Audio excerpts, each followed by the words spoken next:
Live from Harbor Station, it's the Vector Spaceman Show. Now here's your host, Vector Spaceman. Hello there, Space Cadets. How is everybody doing tonight? And welcome to the show. Welcome back, everybody. Oh, it's your old pal, Vector Spaceman. We're back at it again, man. Coming to you live once more from Harbor Station. Broadcasting on all frequencies to our beautiful planet Earth. Look at them fingers, indeed. We got action in the chat tonight. Good to see you, Corey. Hope you're having a great start to your week. Whether you're watching us live or catching us after the show, don't you know that we're glad to have you on board? Thanks to everybody for helping us make outer space the place to be. Now let's head on out to the scene here. Here we go. Zoop. Today is Tuesday, January 10th, 2023. Welcome back, Space Cadets. I'm Vector Spaceman, your host of this one and only Vector Spaceman Show. Thanks for joining us tonight, and if it's your first time tuning in, then welcome aboard. It's the start of a brand new week, and tonight we start our week off with a brand new title for the show. One which we might see become a regular feature here on the program. Something I've been growing more interested in lately, something to add to our occasional repertoire of casual titles. Stick around to see what's in store. If you missed the last show, we got the crew together for an evening of intensity, of alien blasting, ultra catastrophe, spreading democracy to the stars in Helldivers. We were joined by friends of the show, Dragon Durant, Neff, and Karen, and had ourselves an altogether fine time. Now we know we're going to see folks like these back on the show in the near future, and we'll actually be welcoming Neff back onto the program tomorrow night for a one-on-one evening of discussion on our as-of-yet untitled podcast-type talkin' stream diddly-doo. You won't want to miss a moment as we delve into the murky depths which constitute the mind of Neff. Now, if you want to stay up to date with all of our broadcasts so that you never ever miss a show, then you know what to do. Be sure to follow Vector Spaceman on Twitter, YouTube, and right here on Twitch. All right, Space Cadets. Tonight, we're taking our first delve into the free-to-play online title, Magic the Gathering Arena, the latest digital equivalent of the groundbreaking collectible trading card game. Look at all these comments in the chat that I'm scrolling past. The man, the myth, the legend. Thank you, Corey. Neff Senpai, yes, we're going to have Neff on tomorrow night for the latest in our little talk show type dealios. Should be a good time. We'll get to probe the mind of Neff, as it were. See what lurks beneath that facade. But as for tonight, it's a little Magic the Gathering. Now, Spaceman, I hear you asking, pondering, querying, what's gotten you interested in such a game? Well, eager Space Cadet, let me tell you. As with most any fan of science, fantasy, the nerd duel, as you will, Spaceman has had experience with Magic the Gathering in the past, though never to any great extent. But over the last holiday break, which we're still kind of coming off of at the moment, I had a chance to meet again with some old friends, and some of them had taken a very keen interest in the Magic the Gathering card game, and specifically the very popular Commander format, which has seen a great rise in attention in popularity over the years, to the point that I have heard or read it stated that it might now be the most played or most popular format of the game, as opposed to the standard rotational format, which I found kind of surprising. But I've been getting more interested in the game myself lately, and as there are a number of ways to play the game online and for free, I thought that we might as well see what the experience, the digital experience, is like. It can be, I've always had an interest in card games, but at the same time, if we can get some fun out of it without having to pay money for the inflated costs of cardboard, as it were, then that just seems like the best of both worlds. Corey says, I've never played, but I see it a lot. Yeah, very popular game, like the most popular card game here in the West. I think other games like Yu-Gi-Oh! and Duel Masters, which is a similar card game, kind of edge it out over in Asia.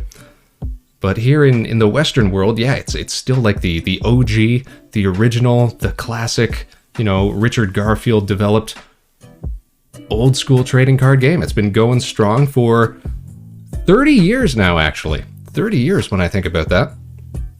Because there was a lot of news recently having to do with their sort of botched 30-year celebratory events that they were putting on. Didn't get quite the reception that they were hoping for, I think.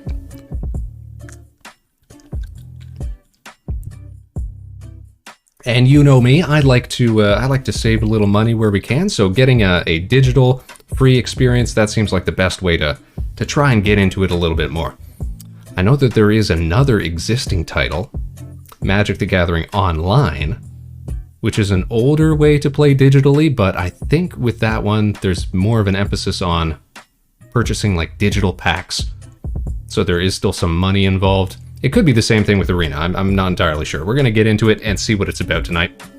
And all the while, of course, we're going to be discussing this and that with the Space Cadets, taking questions, pontificating on the outward state of the game. As I said, they've the parent company, Wizards of the Coast, who have been developing this game for the longest time, kind of in a bit of hot water at the moment. They've had their own public troubles as of late, some may or may not be aware, and on the whole, we're going to have ourselves a lovely little Tuesday evening stream. That's what we're here for. So, Space Cadets, sit back, relax, keep Spaceman on in the background. Let's see what kind of Planeswalker we can be tonight. As we take our first dive into Magic the Gathering Arena, let's put on our gaming hands, and let's head on over to the big screen. Here we are. As he presses the wrong buttons, there we go. And we're just going to have to bring up the title here. We launch. We launch. We run. There we go.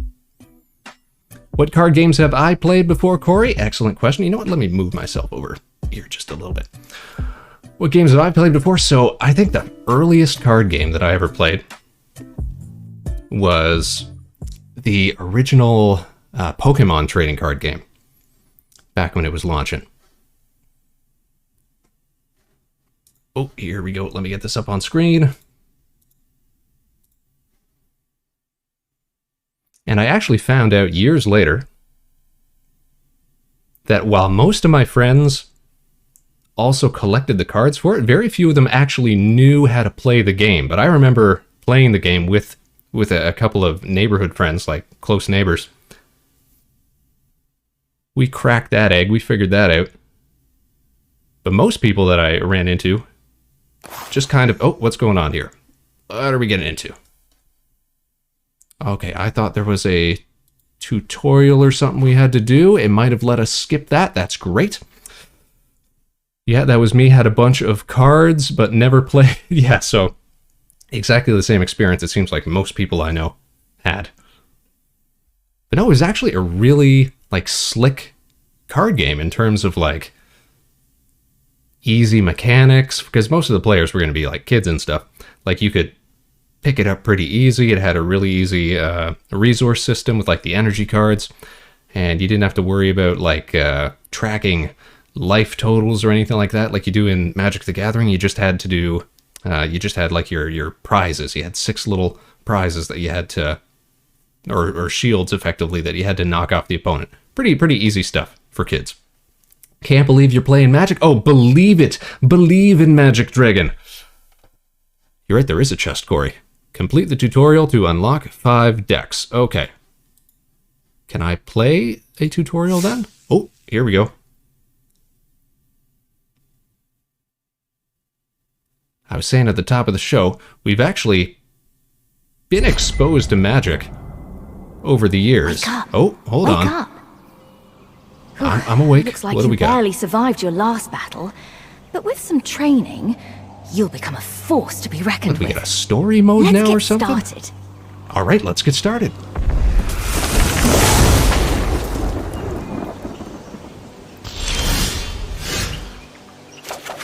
Oh, all right. The What's elves of going on? Llanowar are impressive warriors.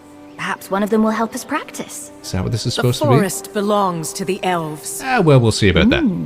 She seems like an enthusiastic teacher. So this is your setup for You'll your need to draw tutorial, mana I'm from guessing. lands to cast It's going to your teach us spells. how to play the game. We already know how to play the game, but this will be great for folks who are watching who may not have had experience with the game before. Can't believe you don't have a sick burn, Corey. Sick burn.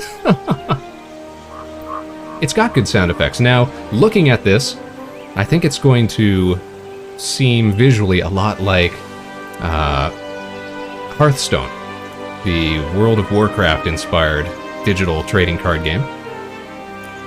I think, which, you know, took a lot of inspiration from Magic when they were developing it, and so I think there's been some, you know, developmental back and forth in terms of the digital space. I think Magic the Gathering Arena has drawn a bit from there. Alright, so first thing we're going to do, we're going to play a land card. So we get all of our resources effectively from land cards. They let us activate spells and summon creatures and do this and that. So that's what we're going to do first. Every turn, we draw a card, we lay down a land if we have one. There we go. You don't have enough lands to cast anything yet. Yeah, tell me about it. So that's all you can do right now. Yeah. So opponent draws cards, plays land, we draw a card on our turn. So you can summon a creature. Yeah. This is easy peasy. So we're going to tap 2 land cards, which is to say we're going to exert them for... How do I summon a creature by dragging it on? Oh, okay. I guess that's how they do it. Alright. So it's going to automatically tap the required lands that we need to summon this. You can summon creatures to fight for you. I know, we just did that. You're telling me. Alright, opponent has no defenses. We're going to play another land card. Now, I hear you asking, Spaceman, why didn't you go for a big old attack last turn when you had the chance? Well, here's the thing. You have to wait a full turn, unless under specific rules, before you can launch an attack with one of your summoned creatures. So that's why we didn't do that. So we're going to summon our other fella that's in hand. Only one of your creatures is ready to attack. See, they're explaining it to us right now. Summoning Sickness is sort of the unofficial title for it, and it's something that they've, well, I guess codified as an official rule. Here, click on each creature you want to attack with. Can't attack on their first turn. That's all there is to it. Alright, click the button in the bottom right to confirm your attackers. Yep. Yep. Damage, toughness. Let's hit it. There we go. Bam!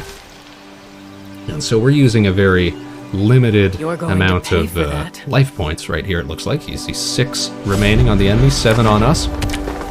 Usually you'd be playing with totals of between 20 to 40 or so. Mouse over cards to inspect their details. I love to inspect details. So this is just a 2/2 creature, which is to say 2 attack, 2 defense. Ooh, we got something cool here. What do we got? Loxodon Linebreaker. A 3/2. So generally, the more costly creatures are going to have larger attacks, larger defense. They're going to have more impressive, how you say, effects that go along with them.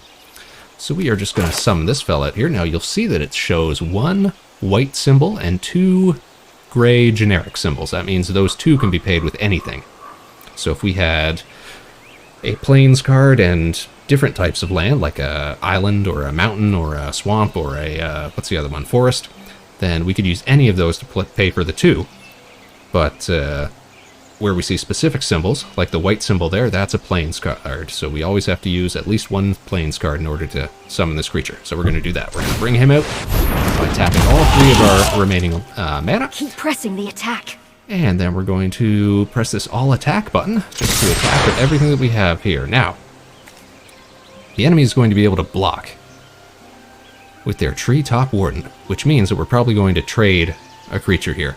We've got a 2/2 attacking, a 2/2 attacking. They've got a 2/2 that they can use to block, which means they'll be able to intercept 1 of our creatures. And those 2 will trade since they've got the exact same attack and defense, which means they'll both get destroyed. And we'll probably see that happen right now. So let's go. Alright, so they've declared a blocker. You've been blocked. Show us how blocking works. So, each creature does damage to the other equal to their power, and if your toughness ever reaches 0, then the card gets destroyed.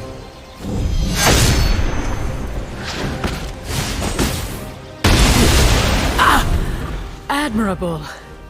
Pity I have to crush you. That's some tough talk for somebody who hasn't done a single point of damage. Okay, what do we got here? A 4/4.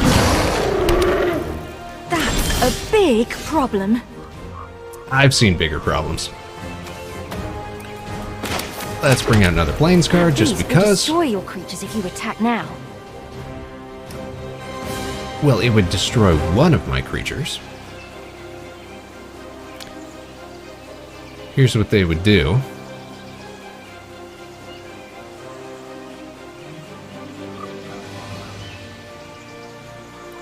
See, if I were to attack right now, I'd probably get the 2/2 through. Maybe we'll just hold off this turn and see if we can draw something a little better on the next turn. Something that might stand a chance here. In the meantime, we've got a bit of defense that we can work with. If the enemy decides that they want to attack with their 4/4, we can always block it with either of these. Now, just because our power is greater, or their power is greater, doesn't necessarily mean that we're always going to take damage. Because if we have anything that can block, it means they're not getting through. There's no, like, rollover damage except under certain card effects. So we're going to declare no attacks this turn, and we're going to see what happens. You've shown spirit, but I will show you strength. Show me what you got, elf.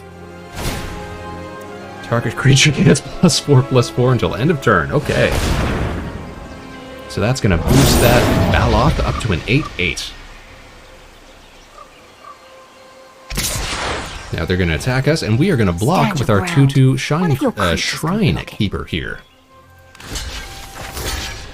One blocker. There we go. So we're going to lose that, but we're not going to take any damage. There you go. They say even a small creature will block all damage.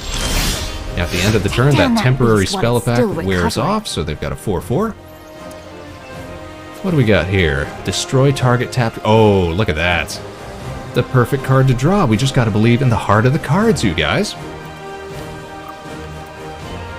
Or believe in the heart of scripted tutorial battles. What are your colors? Excellent question, Dragon. So let's get into that in a little bit. In the past, I think I really only got into Magic the Gathering around the time of the, like, Ravnica sets, when they were promoting, like, the two-color guilds within the lore. And I didn't have cards of my own, but I always played with a friend's Selesnya deck, which was a green-white combination. So I was sort of trended toward them, but really I like pretty much every color combination except for black cards. I don't seem to like all the swampy stuff as much, all the death and the card milling and the sacrificing and things like that. Not as much of my jam, just thematically, I think.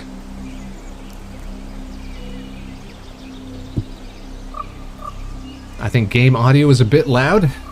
I was wondering about that. I wonder if we can turn it down just a bit. Audio. Look at that. We'll just scale that down a bit.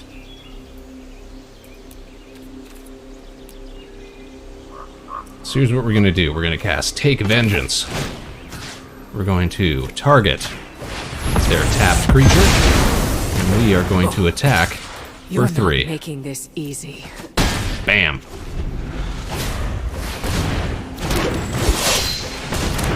The rule of cool. We've got you cornered. Cast the spell. Clear a path to finish her. What's this? Blinding Radiance. Tap all creatures your opponent controls with toughness 2 or less. Wow. What a fortuitous draw, you guys. So, creatures can't block when they're tapped. Creatures will tap when they attack, except under certain card effects and conditions. What about you, Dragon? What was your color combination? Or do you play the game at all? We're going to attack with our Loxodon Linebreaker. Well skipping fought, over their outsider. Their creatures, which are now tapped out. And look at that, victory! Victory, if you will. Our first win, you guys. And with that... Ooh, shiny. Ooh, we've unlocked cards. You've unlocked a new card. Spiritual Guardian. When it enters the field, you gain 4 life. For the cost of 5 mana, not exactly worth it. In my opinion, but we'll stick that in our collection. Work back there. Oh, thank you, little But if you're floating going to sprite battle another thing. Planeswalker, you've got to be prepared for anything. True. I know a guy on Ravnica that can I teach was you just talking about everything you Ravnica. need to know about tactics. Especially what not to do. If there's one thing I know, it's what not to do. Oh, wait, so the tutorial is 5 matches. Oh, that's too bad. All right, well, we'll go into what else they have to teach us. Let's see here.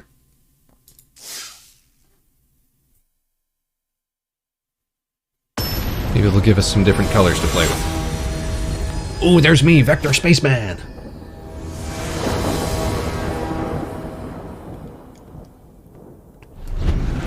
I never got into buying, but I'm a fan of cool things. Usually like control and combos, so what would that be, blue and green? Control definitely seems blue. Combos? Well, combos you can get just about any... Yes, first blood. Any color, really. Oh, There's black combo cards, green These combo things are cards. Surely basically green I always wellness. think of more as like getting really big creatures out quickly and expanding your mana pool. Now this guy just threw an attack at me right off the bat. Why did he do that? Well, let's inspect here. Because his card has the haste keyword, and haste means that you're allowed to attack as soon as you summon it. So no summoning sickness.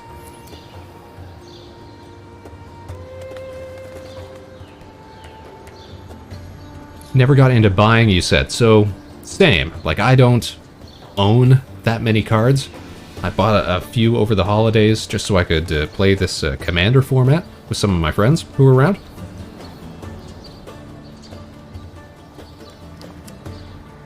But on the whole, I usually, when I'm getting into card games, I'll usually just, like, print off proxy cards and play with those. And the people that I play with are generally accommodating about that sort of thing. Nobody ever causes a fuss about that. Because, you know, cardboard be expensive, man. Why it gotta cost so much? Ridiculous. Ridiculous. Can't say the same about miniatures and Gundam kits. Yeah, those are a little harder to fake, I guess. Alright, what are we learning here? They've given us 20 life this time, a little closer to general play. We're going to play our land card. We're going to pass our turn. They are bringing out a bunch of goblins. Just a little bit. And they all can attack as soon as they come out. So we are getting whittled down. Alright. And we need kind to of got mount nothing defense. but mana and Shrine Keepers here. Okay, so we could block 2 of these guys.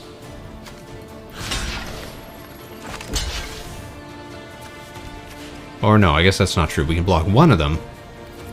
We'll block 1, destroying it in the process. I've got more where that came from. This guy's just full of goblins. Creatures heal all damage at the end of each turn. Yes, that's true. So our 2-1 at the moment will go back up to being a 2-2. What is this? A Sanctuary Cat? A 1-2. So that is a great blocker. That's actually awesome. We're going to play another Plains card, and that'll allow us to summon both another Shrine Keeper and a Sanctuary Cat. Your creatures aren't tough enough to survive being blocked. Hold them back. And this will actually...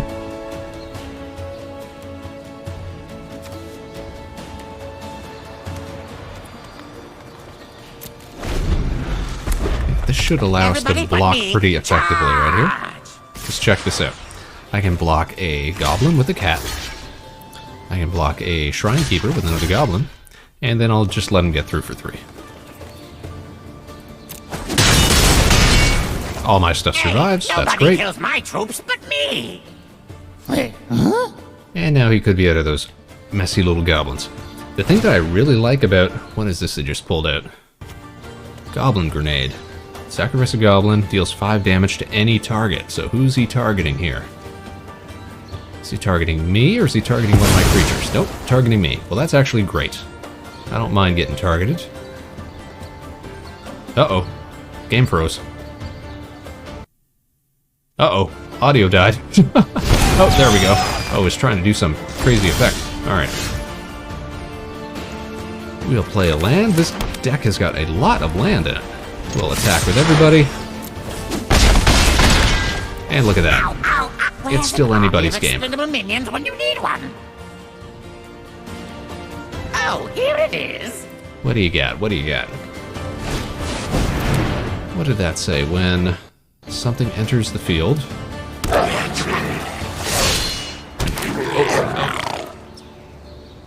Man, just play the card. What are you trying to do all these flashy effects for? Alright, when enters the battlefield, create 2 1/1 red goblin creature tokens. Okay. So a lot of the decks that I've played in the past, physically, have had to do with creature tokens as well, and I think that's a consequence of green decks, just in general. Making lots of little tokens, big tokens sometimes, replicating those tokens. Tell you what I'm going to do. I'm just going to... Ooh. Quality level is already low. That's great. Alright, so we can block pretty well everything. If I was to attack right now, we would just do a big old trade, effectively. Oh, but hold on, it's my turn. We're going to play Plains. We're going to play this Spiritual Guardian that we just picked up at the end of the last game. So we're going to get a little health back, and I guess that's helpful right now, sure, but most of the time that's going to be kind of a latecomer. Alright, we're going to attack with everybody. We're going to make some trades here. We're probably going to lose a Shrine Keeper.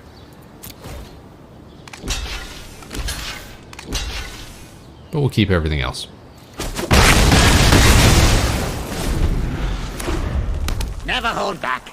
Never back down. Never walk barefoot in a goblin warren. Tips to live by? Okay, and he's attacking with a 2/2. We're just going to block with our 3/4. And we don't tap to block. That's something that took me a long time to keep in mind. It's time to bring the pain. We will bring the pain.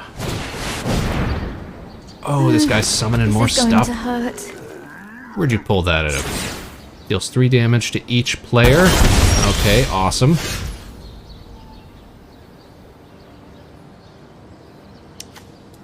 Let's bring out another Spiritual Guardian. That's fine.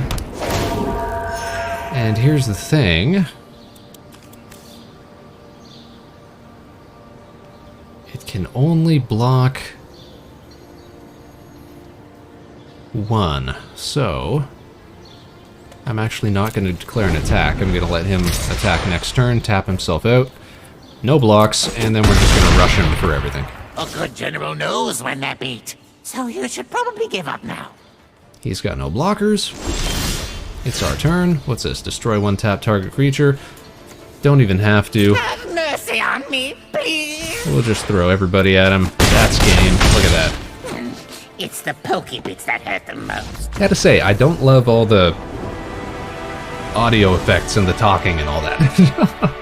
But I get that they're trying to teach you the game. And the mechanics and what have you. Ooh, more new cards. What do we got here? +2/+2 for 2. That's not bad. An aura, though. Enchantment, so standard speed casting. Another thing that you gotta realize about this game, there's so many like different keywords that interact with the speed of the game, like when you can cast stuff. Some stuff you can cast on your opponent's turn or just on your turn. It's a pretty in-depth game. It's been around for a while. Of course, it's gonna have multiple mechanics to keep track of. And what do we got here? Another aura, +3/+3, and flying. A little expensive, but not bad. You're a quick learner. So let's try a more challenging lesson. Let's try a more challenging lesson. Why not? Follow me to Ixalan. There's a mystic Ixalan. who spent Ixalan was his cool. life studying the nuances of combat. It looks like we're playing against a blue deck.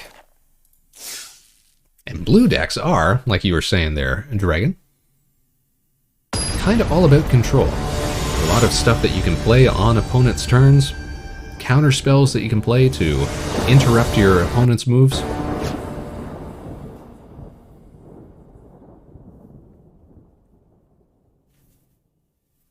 let's see what's in store. All right, we're on He equal might footing look here, like any 15 other v 15. merfolk, but his knowledge is boundless. And Stay looks like he's patient. got the first move. Keep an open mind. If it is wisdom you seek, I will teach you. Why does that voice sound familiar? Look at this. He's got a bird. A zephyr gull.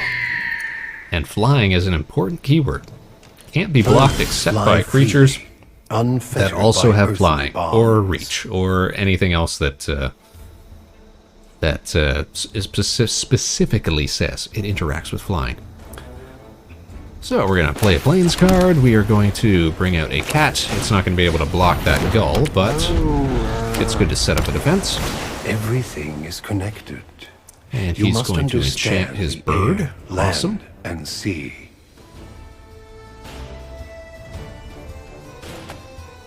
All right, man. Play your card, man.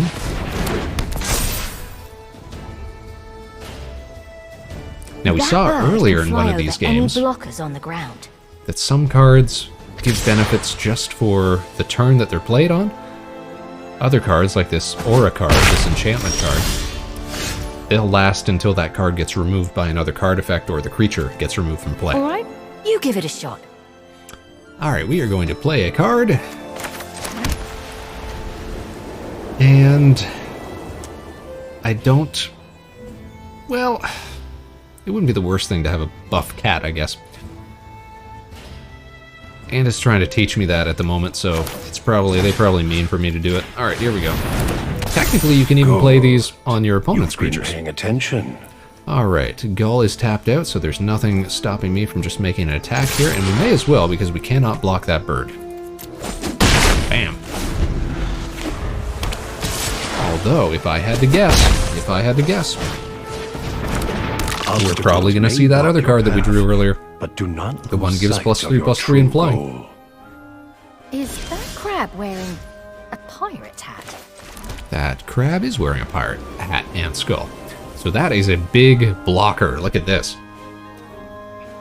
So some cards have a specific keyword that'll say defender, which means that they can't be used to attack, they can only be used to defend. And they'll typically be cards with low cost and big defense, big toughness.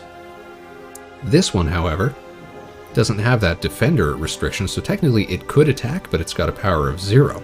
But if we were to use some sort of, how you say, enchantment card to beef it up a little bit, then it could actually be a pretty good attacker. Because look at that, only costs 1 blue mana. Alright, we've got 3 mana on the field, so we are going to summon our Loxodon Linebreaker. We're going to break lines here. And we are not, I repeat, not going to make any attacks. And you know why? Because we'd just be tapping ourselves out, wasting opportunity. We wouldn't kill that crab, the crab wouldn't kill us. So no sense tapping our cat. We're going to declare no attacks, and we're going to pass to the opponent's turn. We're going to take our requisite damage from the Ebb bird. and flow. Hello, Nep! Are you doing magic and gathering? We are gathering space cadets together to witness some magic here. Keep going. Look at that. He's running out of cards. So this is what I was talking about earlier. You can play enchantment cards on your opponent's cards as well. So, when Water Knot enters the field, tap enchanted creature, doesn't untap during its controller's untap step. So that's effectively just knocked us out of play at the moment. Which is kind of a scumbag move. Way to go, other guy. Jeez. We're gonna play a Plains card.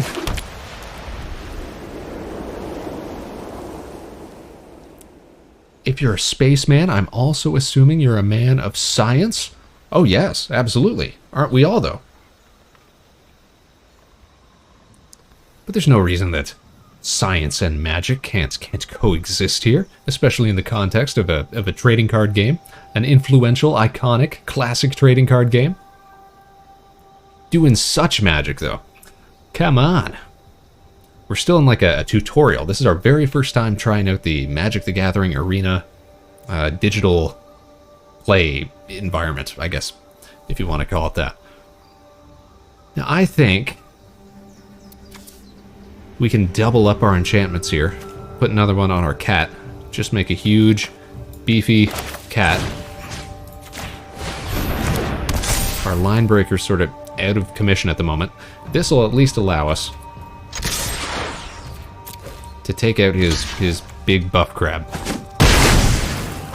And the next turn we can start doing more and more damage. We'll take 2 damage from the bird again because we got no If you keep to the blockers. shallows, you'll never learn the secrets of the depths. Shut up, merman. Wow, Jeez. that sounds deep. Ha, deep. Divination, drawing 2 cards for 3. Not a bad exchange. No, more crabs. Alright, we're going to play Plains. We're going to bring out our Spiritual Guardian, which will give us a little more life back. Again, not a card that I'd put in a deck of my own, but they are trying to teach us game fundamentals here. And we will attack again with our big cat and take out another crab. My cat decided to sit in front of my phone. That's what cats do, Nep. That is what cats do, though. Look at this guy, jeez. Waves. Do not blame the ocean when you get carried away. Man, I better draw my big old flying It's enchantment. just There it is. So majestic. Alright, and look at that. Perfect timing. Now, I think we're actually going to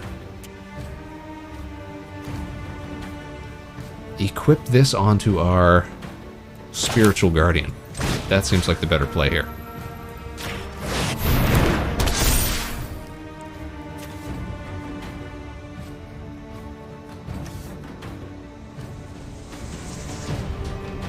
And we are just going to attack with the Spiritual Guardian.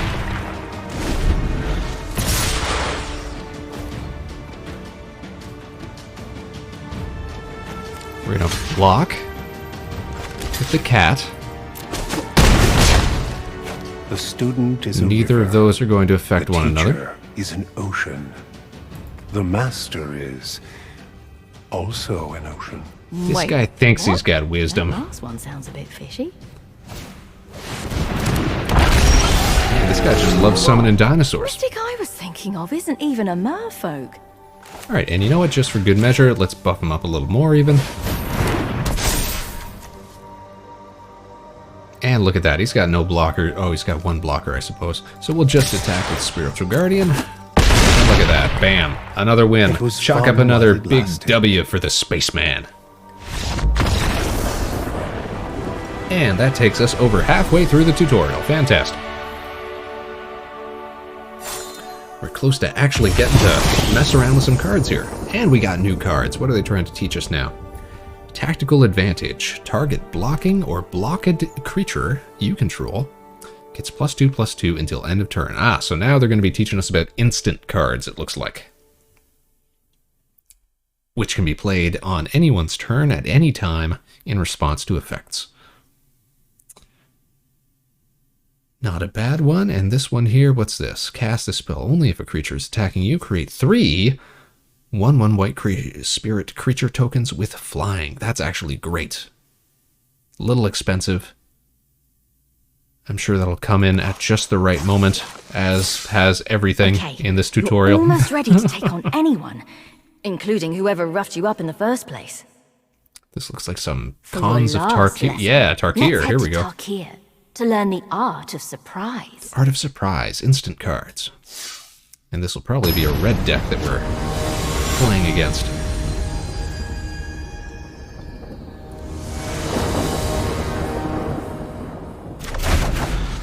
Watch her every move and be ready for I want to anything. believe it's possible to lose these tutorials, but it has seemed incredibly scripted so far. Alright, 10 life versus 10 life. What do we got pretty here? little thing has wandered into my web? Oh, it's actually a black deck. Okay, we're playing against swamps. Swamps. We'll drop a plains card. We'll drop a cat. Go on, attack me. Interesting, interesting. So here's the thing. When you see an enemy who's got a handful of cards and an untapped land, which is to say they've got resources to spend, you can always be sure that you should always be wary that they might have some instant cards in hand that they can play to interrupt your attacks. We're going to play a Plains card. We're going to bring in a Shrine Keeper. Shrine Keeper. And we're going to declare no attacks. Destroy target creature with power 2 or less. Man, they got us anyways.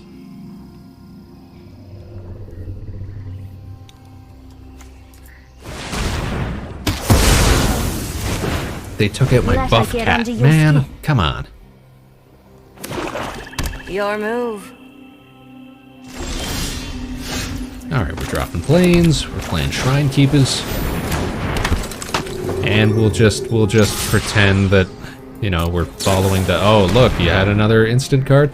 Oh, a flash card. So flash cards are creatures that can be played as though they had instant. So you are going to play this fella, and you're going to sacrifice it as a blocker, effectively. Okay. Because the Summoning Sickness does not apply to using as a blocker. It only applies to attacking and activated abilities. See that coming? Active abilities that have a tap symbol on them. I guess I should be more specific. There's a lot of nuances to Magic the Gathering if you ever really get into it. Alright, we're playing a Plains card. We'll beef up our Shrine Keeper. And why don't we go and attack? What could happen? Oh no, another one! How could this happen? Sacrifice a creature, draw 2 cards. Interesting play. Okay, so blocking, and this is a very... That's kind of a higher level play. Aw, we don't even get a hit in. So even though that blocker has been sacrificed, we were still blocked. So we don't just automatically roll over and do damage to the opponent. Oh, hey, what was that? Can't block. Enters battlefield if you cast it from your hand. 1 damage to target opponent for each swamp you control. That's not bad. That is not bad.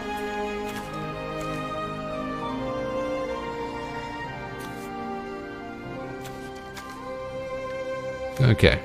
So I see what they want us to do here. Alright, we're going to play Plains card. Careful. We are going to You can't afford to take another hit like that. Hold back a creature to block. No, man. No, you don't get it, man. Target blocking or blocked creature. So we could attack. Alright, I get what they're trying to say here. I'm thinking we could declare an attack. They would block. We would play this.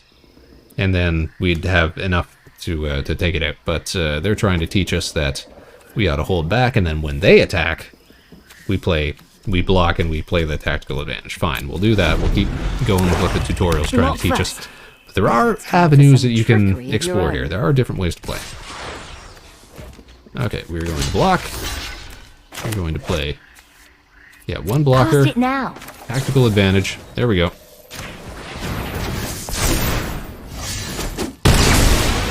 And we just let them waste themselves on us. There we go. Alright, we've got another one here. Okay, so here's probably where they're going to teach us to do this on our attack. So we're going to attack with 1. We're being blocked with... Oh, what's going on here? You've fallen right into my trap. You've fallen right into the trap. Get ready. So here's the thing. We are being blocked by 2 different creatures. Technically, you can block with as many creatures as you have on the field, and you get to decide what it is that they're blocking when you're the defender. So if we were to go through with this, they'd be dealing 2 damage and 2 damage, which would be enough to take out our guy. So what they're teaching us here is we play this when we're being blocked. Suddenly, we're a 6/6, so we'll take both of them out. This enemy has not played a single card on their turn, I don't think. Really, I'm at your mercy. How obnoxious. Alright, only if a creature is attacking you, create a bunch of creature tokens with flying. Okay. So now they want us to learn that we're going to attack. We're probably going to get destroyed. Let's see. Oh, no, we're actually doing damage. Looks like How you've surprising. let your guard down. Okay, they're playing... Oh, look at that. They're playing 3 creatures all at once, which is going to give us the opportunity, when we're Now being it's attacked, to summon 3 1/1 white spirit creature Hurry, tokens with make some flying. blockers. There we go. And then we block one of these to each of these. They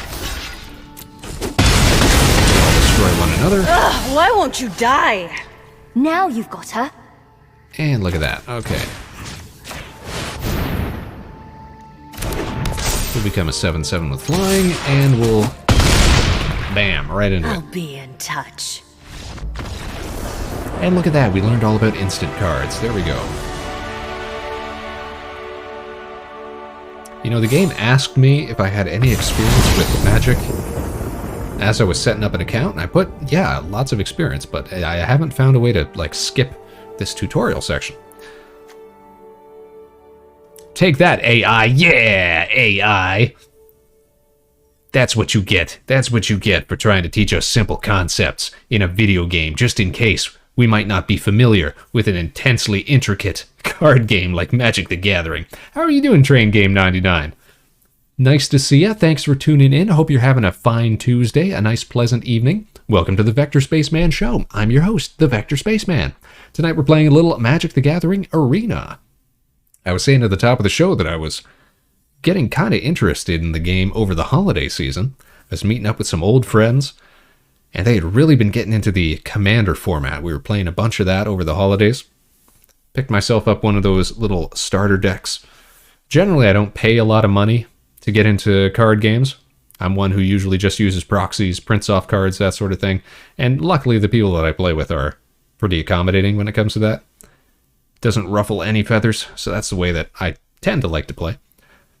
But I thought, why not take some of the things we've learned, apply it to the show here? We could use one of these online digital MTG equivalents like Magic the Gathering Online or like Magic the Gathering Arena here, show it off, see how we do. And so we're just playing through the tutorial at the moment. I'm good, how are you? I'm doing just fine, thanks. All the better since we got such wonderful space cadets with us here tonight. Thanks for tuning in. Alright, what do we do here? We got some new cards. Inspiring Commander, another creature. Whenever another creature with power 2 or less enters the battlefield, under your control, mind you, gain 1 life and draw a card. I like the draw a card bit. That could synergize real well with that token generator that we just saw. And a Sarah Angel, Flying, and Vigilant. Vigilant is great. Vigilant doesn't cause a creature with Vigilance to tap when you're attacking. That is awesome. So the only Sure. color that we That was haven't some quick seen thinking. yet is... When we first met, you looked within an inch of Oh, your another life. white deck, Now I suppose. you're unstoppable. Who were you fighting in the first place, anyway? I don't know, AI. Why don't you tell us? Oh, it was a dragon. Nicole Bolas. One of those named After I Planeswalker annihilated characters. you, I really didn't expect to see you again. Click to continue. There we go. All right. What? This is a terrible idea. Nah, this is a great idea. It's a tutorial. Let's There's go. no way you're prepared for this guy. I mean, I believe that too, but at the same time, we do got to get through this whole spiel, so let's go.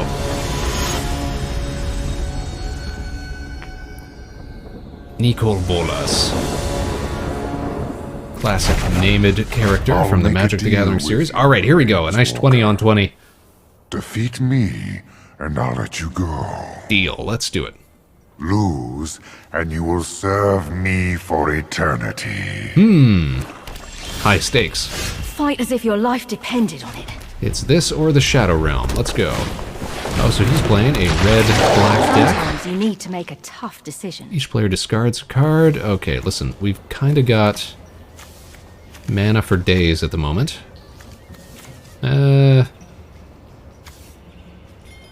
I don't love the Loxodon line breaker, though.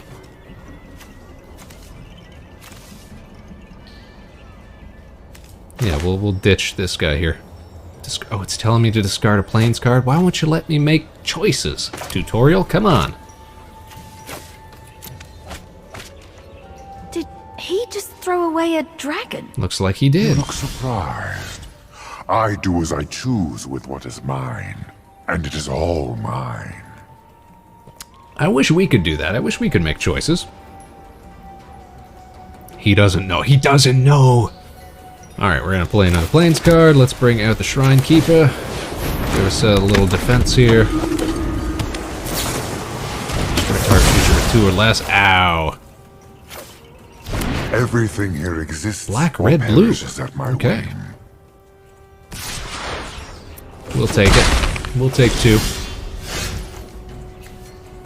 Alright, playing another Plains card. Playing the Line Breaker. Power is the only thing that matters. There is nothing else. Draw 3 cards, lose 3 life. Okay, thanks for evening the playing field. Rakdos turned into Grixis. I can never remember so many of the color combination names. Like, the one I always remember is, like, some of the Ravnica stuff. Like, I always remember Selesnya, because that was one of the first decks that I ever played with.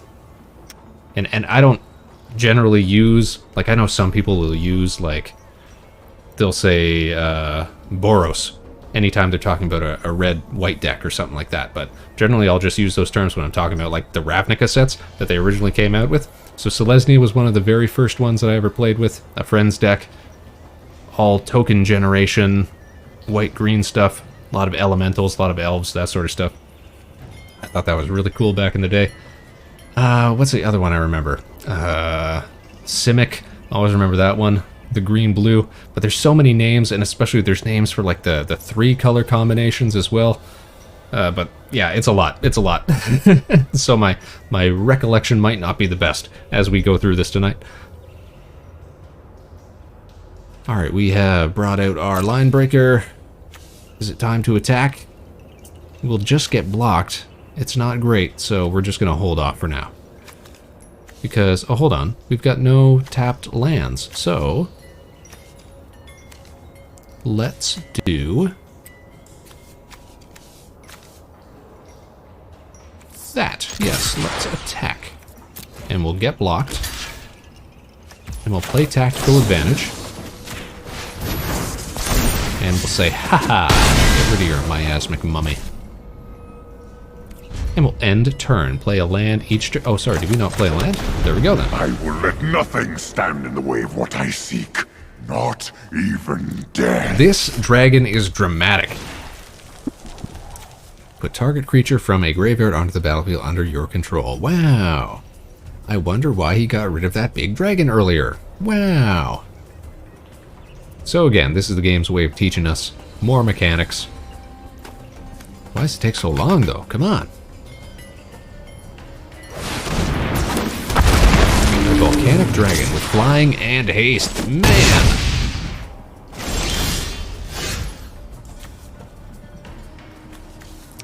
Alright, we're playing a Plains.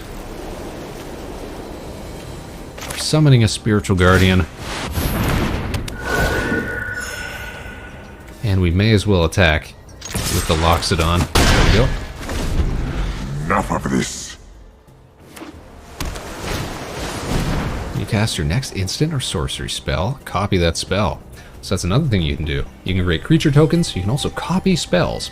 And this can all affect other abilities and spells that are on what's called the stack, which is sort of the order of operations of resolution for the game.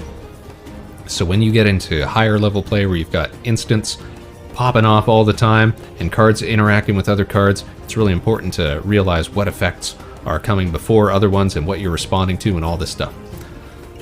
Time to escape, concede? Nah, we're gonna stick it out. There's no way we could lose the tutorial. How would that look? But also, why is it taking so long? We read the card, we got it. Alright, Seismic Rupture. Deals 2 damage. What did that say? Deals 2 damage. Didn't give me time to read it there.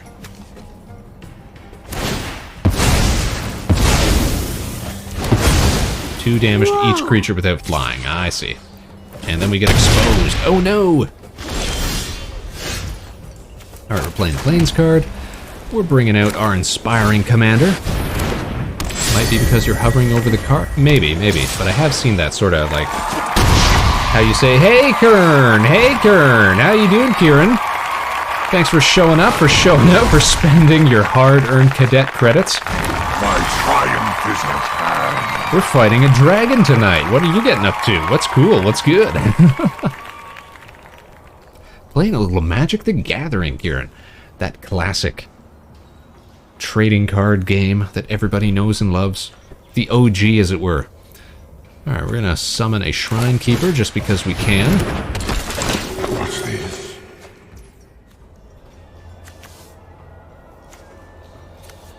We're gonna summon another Shrine Keeper just because I'm not sure where it came from. Oh, that's right, because when we summon with 2 or less, we get to draw a card as well. Okay, take Vengeance, destroy. Ah ha ha ha! Look at that, we've got 2 mana left. We can take Vengeance. You gotta believe in the heart of the cards, you guys. You gotta believe in the heart of the scripted tutorial game. Alright, and then do we want to attack with this Inspiring Commander? Yeah, may as well. Why not? Do a little chip damage there. Haven't played Magic in 5 ever. So I was playing a bit. Oh no! Deal 3 damage to each other creature. Hey! Hey is right, floating blue sprite. I'm not about to succumb to Bolas here. But I was saying, Kieran, that over the holidays, I was playing some Magic with a bunch of friends who have really gotten into the Commander format, which to me is a lot of cards. 100 cards in a deck is a lot of cards, especially when they're all sleeved up. It gets very unwieldy. But I do appreciate the game rule inherent to Commander, which is that your deck can only have one of any card in it. Or, sorry, one copy of any card in it. I think that's a really cool way to build decks. And also probably just better for the game in the long run, because you don't have instances where you gotta buy like multiple copies of a super powerful card just to stay, you know, competitive or whatever. You only ever need one of each. Alright, what are we going to do on our turn here? We're going to create a bunch of spirit creatures when we get attacked. But we've got nothing that can be done at the moment.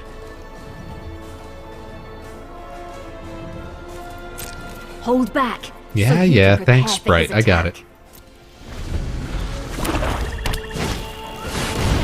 Oh boy. Dragons. Alright, we are going to confront the assault. Yeah, that's right, we've got instant cards too. And guess what? That triggers our Inspiring Commander. Haha. Trap cards indeed. Okay,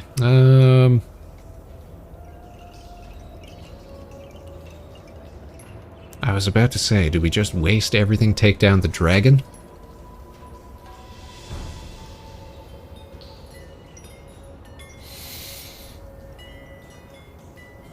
Yeah, and here's the thing. Okay. I think I'm seeing how we're going to do this. We are going to block the dragon with everything. Everything? Everything. Oh, come on. Why would we do that, though? We're not going to kill the dragon. We want to kill... Oh, but I can't. That's the thing. Right. We can't take down the dragon. Well, we could take down the dragon. It's probably best that we take down the dragon too, isn't it? Man, well, here's the thing. See, we had the opportunity to take down one of these when we apply this tactical advantage. Diddly-do. So we could decide to take down the dragon.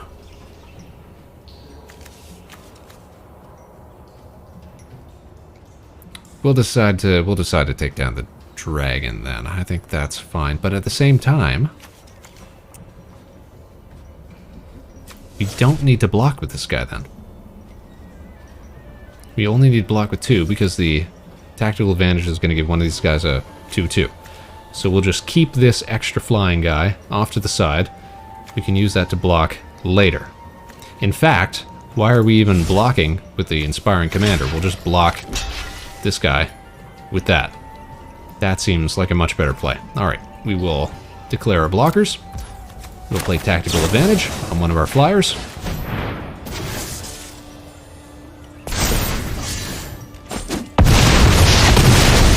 Congratulations. You're actually See, that's how we do it. That's how we do it. And now, we play planes. We play a cat. Such impudence. We get to draw another card because of that. Ooh, we get to play our Sarah Angel. Yeah. And we've still got 1 mana left over for another tactical advantage. Do you really think a mere angel will stop me? My power Beep, is beep, beep, beyond beep, that beep. of a god. This guy, though, man. This guy. Jeez. Jeez. Alright, do we want to attack with the Inspiring Commander? Yeah, why not?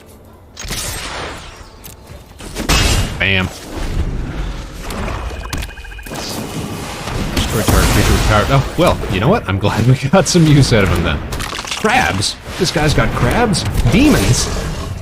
God, black cards have the worst art. Look at this. Swamps, demons. They got the worst art, man. But some pretty rough effects, I will say.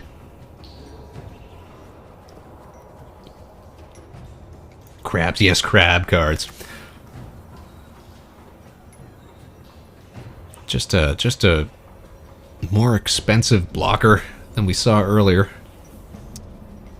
Alright, choose our blockers, keep our angel alive. True, true. I mean, we could...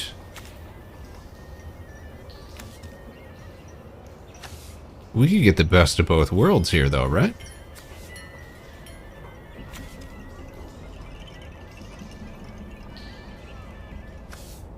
We could kill this Chaos Mao.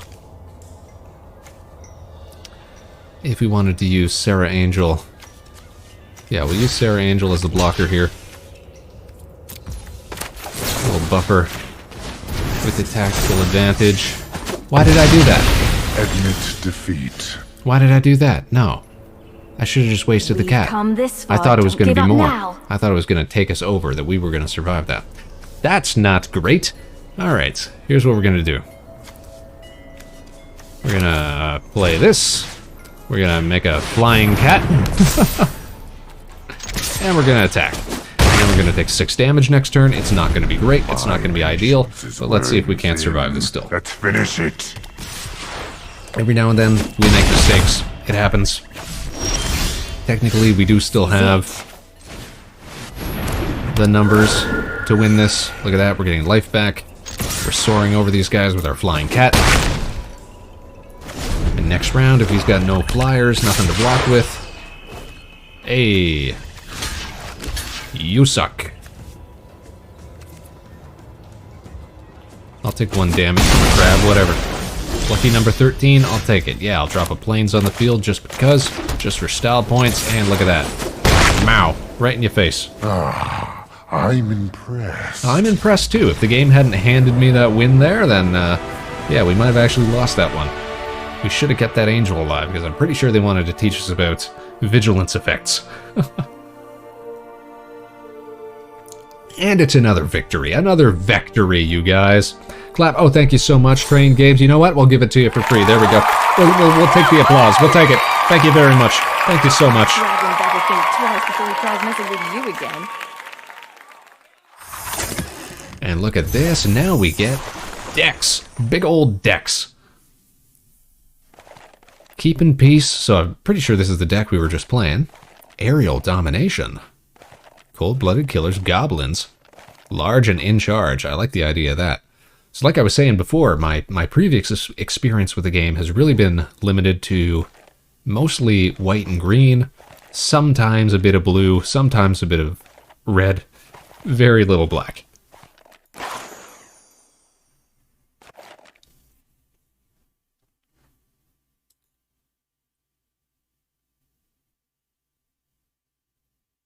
Now let's see how this game unfolds before us.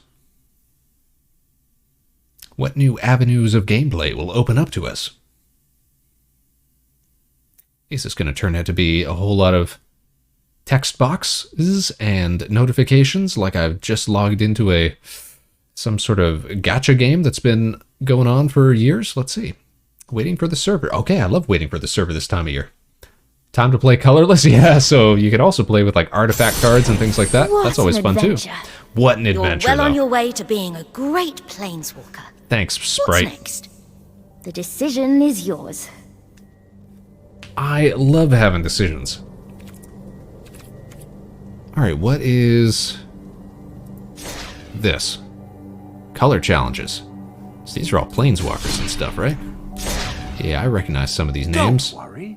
This is all just an illusion. Blue v black. So we got challenges. What do these challenges do? They unlock stuff for us. Okay. Deck upgrades.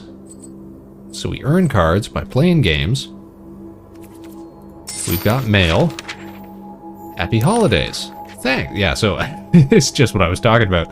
A whole lot of updates. A whole lot of stuff I gotta wade through. Alright, let's see. So glad you're here. Arena Cube. Decathlon. Have some XP. Okay. Thanks for the XP. What do I use XP for? Patch notes. Thanks. What am I getting here? Basic wastelands. Okay. So these are cards. They make you click on them to flip them around. Very loot box-esque. I think you can click the home screen to go to main menu, top left. Oh, okay. I will check that out. Thank you for the prize. Brothers War. Latest expansion. Extra packs. Okay. Oh, card packs. Click, click, click, click, click. Thanks for that. Colorless spot. Colorless is pretty good. Like, there's a lot of colorless combinations that I like. You got a quest. A quest. If you A complete quest. it, you'll get a reward. A noble quest. You'll upgrade your decks by beating color challenges. Go here when Now, you're ready to I'm play already again. color challenged. We've talked about this before. Spaceman is a little colorblind. Reward tracks. Are there like seasons and stuff in this game that we gotta take into consideration? This game keeps freezing on me. Oh boy, look at this. Battle pass or something. Oh, we got a reward. Click, click, click, click, click. Reward, bunch of visual stuff. So this looks like the premium track, and this looks like the regular track. That's what we're on. And we got packs. We're gonna bust open some packs, you guys. Aw, yeah. Opening cards. Hey, look, colorless cards right off the bat. Spectrum Sentinel. Protection from multicolored. That's not bad. That's kind of cool. A 1 for 1, 2? That's pretty good exchange. Whenever a non-basic land enters the battlefield under an opponent's control, you gain 1 life. You know what? That's not terrible. That's something that could easily go in just about any deck. That's pretty great. What's this? When Argothian Opportunist enters the battlefield, create a tapped Power Stone token. For 3 for a 3/2, and you get a Power Stone token? Not terrible. I don't love Power Stones. Only be used to cast artifact spells. All depends on what you're running. Enchantment with Flash, that's great. Enters battlefield, gains first strike until end of turn, and +1/+0, so that can be a great way to sort of bait an opponent into blocking, and then you hit them with one of these. And the first strike is actually a really cool effect where they're sort of like phases within phases. So within the battle phase, anything that's got first strike is going to deal damage before... Oh, you know what? It says right there on the screen. Deals combat damage before creatures without first strike. So effectively, it gets the first hit, so if it can kill an opponent before it would take damage, then even if they've got the same strength and defense, then only one of them's going to get the boot. Phyrexians, gross. Black cards. Search your library for up to 3 artifact cards, put them into your graveyard, then shuffle. That can be kind of cool if your deck is all about resurrecting stuff. Mishra's Juggernaut. Attacks each combat if able, so always be attacking. The Unearth effect. Not as familiar with that one. Return from the graveyard to the battlefield, it gains haste, exile it at the beginning of the next end step. Okay, so you get an extra use of it effectively. Burrowing Razor Maw. I like this guy. Look at that. 3 cost for 4 attack? Not bad. And when he dies, mill 4 cards. So that would probably go really well in like a green-black deck. And then who is this guy? Tanos, the Toy Maker. An Artificer. Ooh, green-blue. This guy's right up my alley. Whenever you cast a beast or bird, you may copy it, except the copy is an artifact in addition to its other types. I see. So it's making copies of, well, like a Toy Maker. There you go. And then what's this? Is this a special rare card? What do we got here? Cloud Key. Choose artifact, creature, enchantment, instant, or sorcery. Spells you cast of the chosen type cost 1 less to cast. That's, you know what? That's pretty useful. That's pretty versatile. Nice. Now what were these? Alchemy cards. That's some different game format, right? I don't know if you can use these in any deck.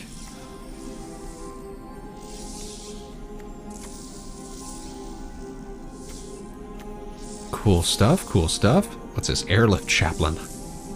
Enters the battlefield, mill 3 cards, put a plains card or creature card into your hand, or +1/+1 on the Chaplain. Not bad. Sylvan Smite. I like this one. I like stuff that costs very little. Target creature you control if you weren't the starting player.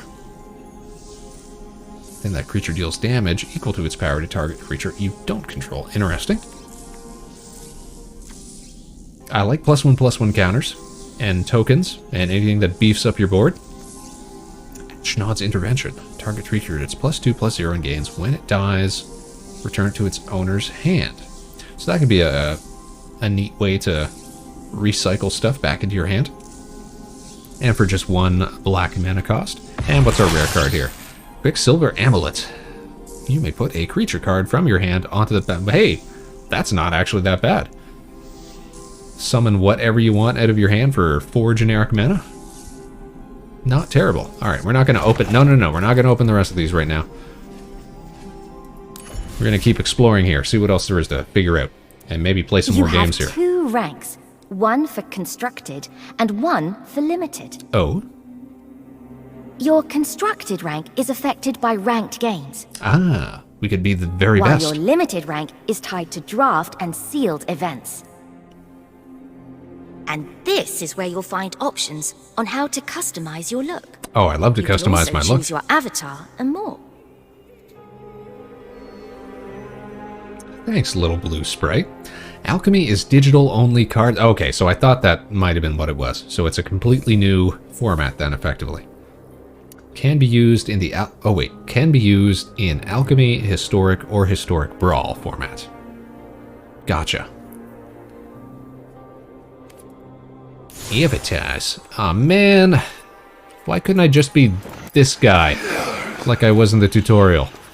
I gotta be one of these goobers. I gotta be somebody with a face. That guy looks pretty cool. Evil must not be tolerated. There, I'll be this robot dude for now. That sounds like a good compromise. Emotes, pets, card sleeves. Man. Just give me... Oh, good. I was gonna say, just give me the regular stuff. Come on, man. Pets, tell me I don't have to have one. Thank you. This is very Hearthstone-esque then, isn't it? Alright, let's look at decks. Maybe let's try playing with that green one. I don't think we'll get into customizing a deck tonight. I'd basically just be jamming green cards and white cards and maybe some blue cards together. Can I see my collection? Oh geez, that's just going to show me every single card I got. Okay, then let's go to... Complete one color challenge and we'll get some gold. And we'll unlock PvP, okay. Let's do a green color challenge. How this thing goes is up to you, pal. Green versus white. White often oh wait, so are we green or are we the white? Everything will be fine White if v we red. stand together. I've got them all. Can I play as green in one of these? Yeah, here we go. Okay. We're gonna take on some black cards here by playing some green cards here. See what they're all about.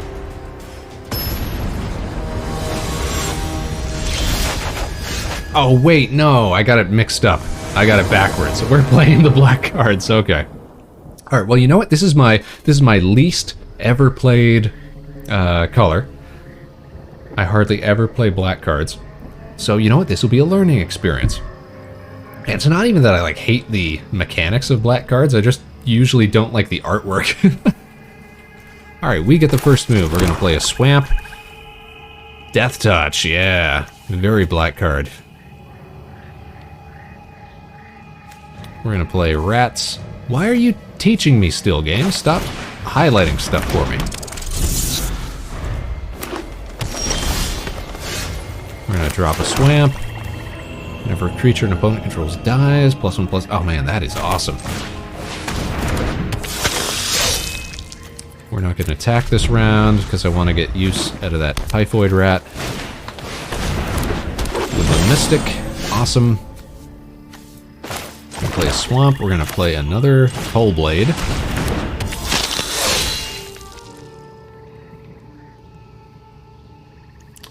We're going to play a Compound Fracture. We're going to take it out. That's going to give me pluses on my Coldblades. Look at that. You know what? We'll just, yeah, we'll all...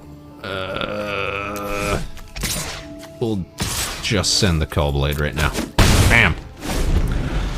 Color Challenge is a sneaky tutorial? Yeah! They're trying to teach me stuff on the down low. What's this about, man? Man. Alright, we're going to play another Swamp. To combat. Let's go here. Not gonna play my Rats. I'm just gonna play my Coldblades. 2 attackers. One of them will get through. That's great. No blockers? Declared no blockers. Okay.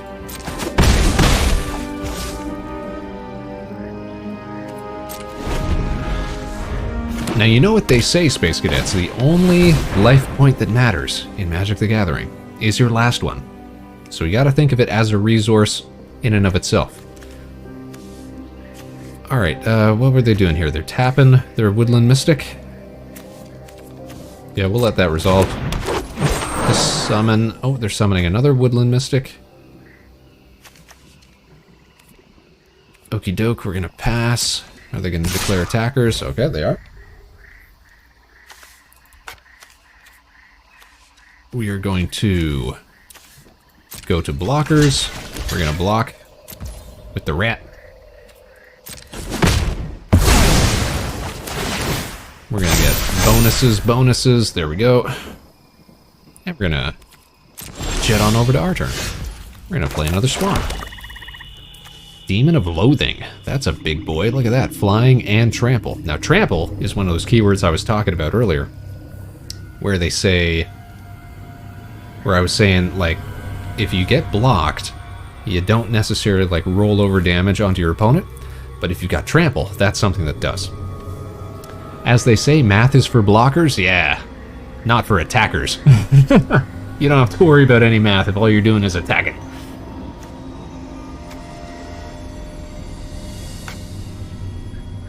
Sorry, that guy's not tapped. It's just got the tap symbol on it to tell me that it's got an effect. Okay. We're going to go to...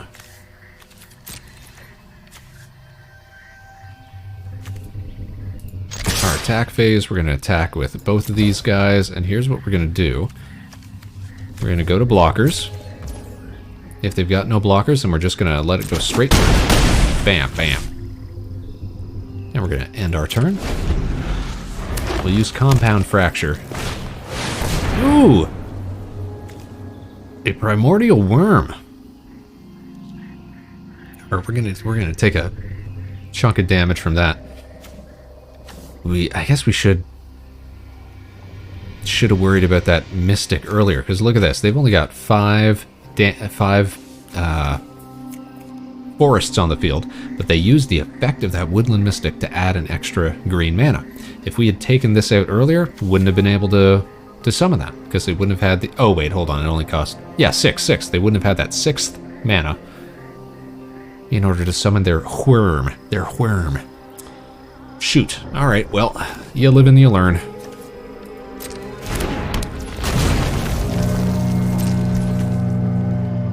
We're going to go to our turn.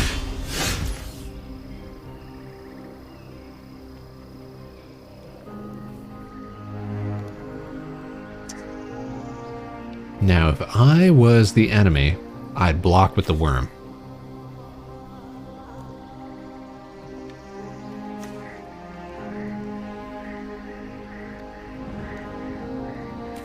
How many Primordial Fractures have we played? Can I look into my... just the one?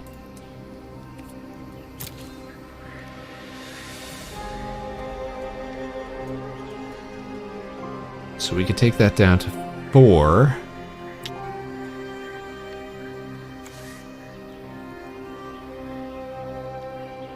So we really would have loved to get rid of that Woodland Mystic earlier. Nice top deck.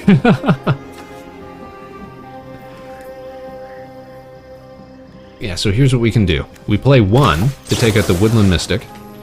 That's going to give our Cull Blades each another +1. And it's going to stack our graveyard with another Compound Fracture, which is great for us. Bam, bam.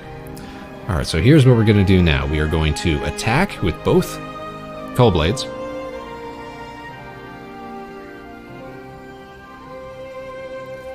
Which will hopefully bait the enemy into blocking with their worm.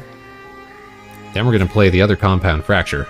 That's going to lower it by 1, +1, +1, take it down to 3 defense, which means that whichever one gets blocked will take out the worm. And then we're going to get even more +1, +1s on our Cull Blades.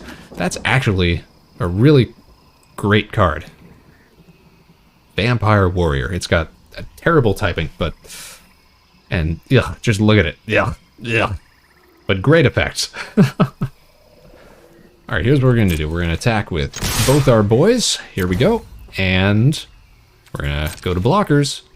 We're getting blocked. Okay. We're going to play this. Look at this. That takes it down to a 4-3. Bam, bam. That leaves our remaining Cull Blade, now a 5-5. Oh, please. Okay, now they're going to teach us about Death Touch here, see? Because they gave us another rat. Could also have given the worm -5, -5, and kept both units.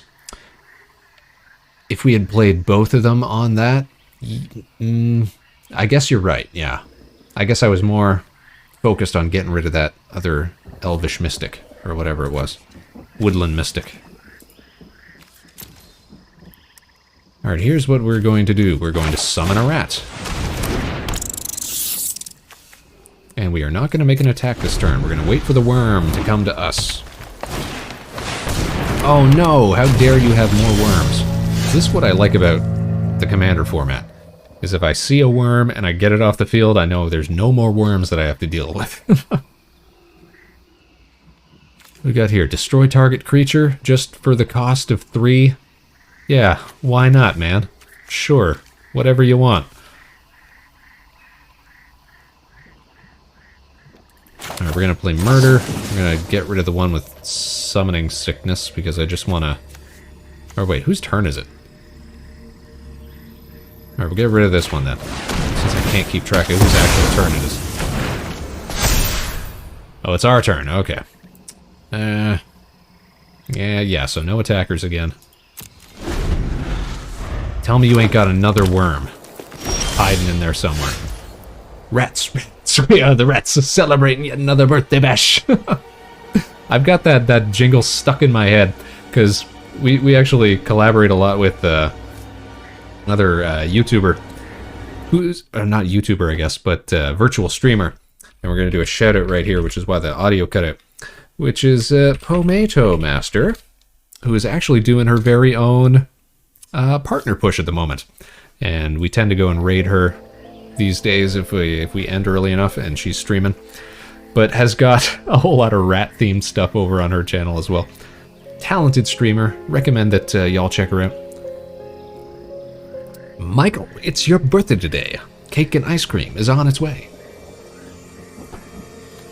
Alright, we're laying down a swamp. We still don't have enough for our Demon of Loathing. See, we are just circling the drain here. This guy doesn't want to attack us because it knows we've got a rat with death touch. So again, no declared attackers. Pack Hunter enters the battlefield, put 2 +1/+1s on each other creature named Baloth Pack Hunter. So not very useful there. Here we go, playing a swamp, bringing out our Demon of Loathing. And now, no attacks.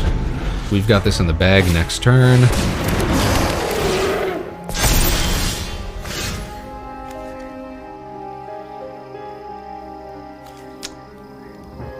Alright, and, I mean, they've got nothing with reach, right? So, yeah, we can just go to combat. Send the demon. Go to damage. Bam! Bam! Flying is OP, though. I will not deny that.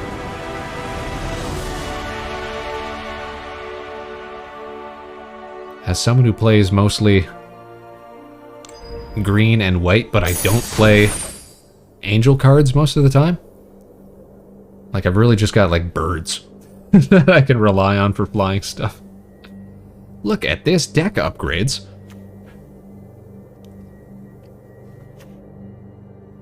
They're recommending that we add a Mardu Outrider.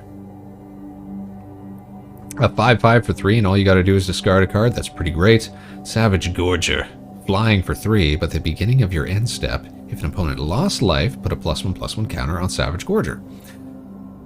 Okay, yeah, that's not terrible. Yeah, so let's upgrade the deck. Thanks for that, game. Alright, now I wanted to actually play a green deck. Let's take a look at one of these. Left of Scala? Yeah, I'd love to, whatever you just said. Large and in charge. Time to be both large and in charge, you guys. Vector Spaceman, that's us. Okay. Now we know what to do. Mardu is what color scheme? I have no idea. Again, I can't remember half, probably more than half of the, like, the terms for the color combinations. I just know Selesnya, I know Simic, I know... Oh, what's the red-blue one? Is it? I know... Naya, and I know... Bant. Those are some of the 3 color combinations.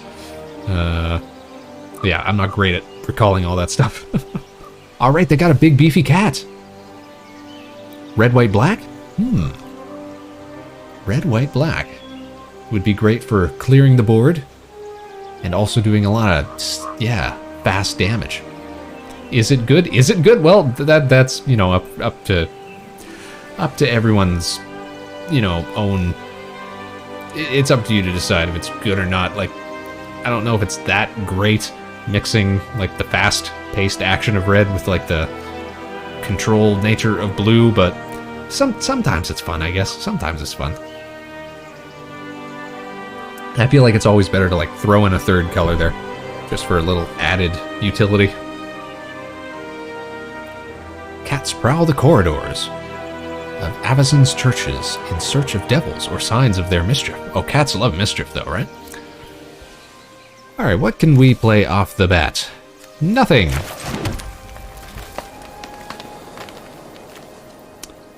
An Elysian Caryatid. Tap to add 1 mana of any color, we love that. If you control a creature with power 4 or more, add 2 instead. Wow. Wow. Yeah, we'll do it. Bring out our tree.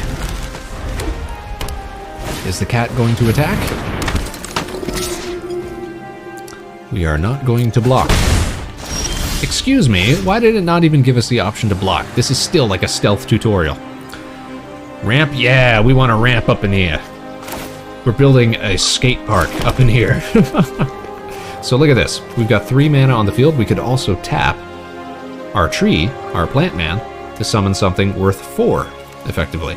We could bring out a Baloth Pack Hunter, which has trample and is cool.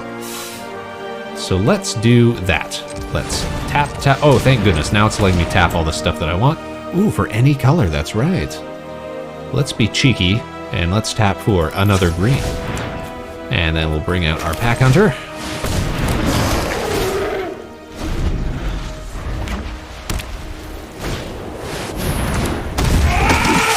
Elephant noise, awesome. Next, to combat. Oh no, it's our turn. They didn't make any attacks. Okay, we're playing Forest. We're playing, let's see, what do we need here? We've got 1, 2, 3, 4, effectively 5 mana. 3, 4, it would cost 5, 6.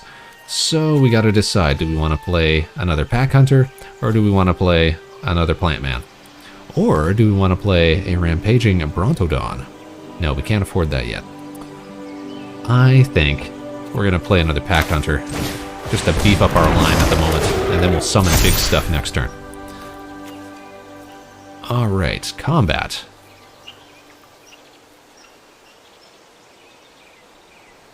Yeah, let's go straight to combat. We're just going to attack with the Pack Hunter, who has trample, mind you, which is great. So if the enemy was wise... Oh, it's actually... Hold on a sec. Oh, no! I forgot that you can get blocked by multiple stuff.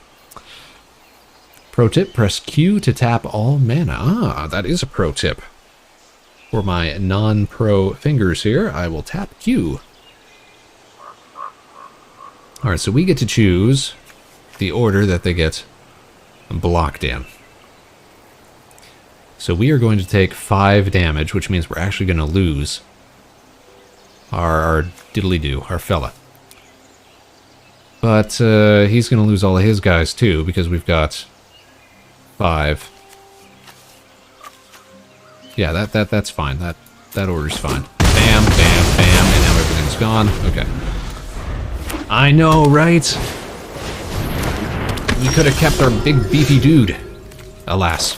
Alright, here's what we're going to do. We got 5 on the board. Technically 6. Still can't summon our Brontodon, so we're going to bring out another Feller here. And then we are going to attack with just the Pack Hunter. Are we going to get blocked? No, that is a wise enemy. You would just lose your guy anyway. Hallowed Priest, we are going to take the hit. And now, yeah, we're dropping forests. What happens if I press Q? Check this out. Oh, there we go. Yep. Q twice. QQ. Oh, they even give us an undo button. Press Z. QQ. Z. QQ. Tapping and untapping for days. Okay. We're in a QQ. That's given us 6 mana. We need 1 more. Let's tap for a green. Let's bring out a Brontodon. And we are going to attack with both of our guys. We may as well. Bam, bam. Don't tell me you're going to attack with that priest. You're going to bring out... Spiritual Guardian. I know him well. And that gets a +1. That's cool. That's cool. Alright. Playing another forest. Summoning another Pack Hunter. Bam! Okay. We are going to attack with these 2.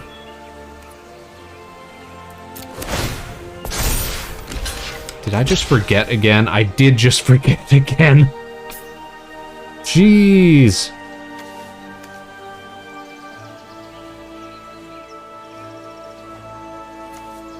Alright, so...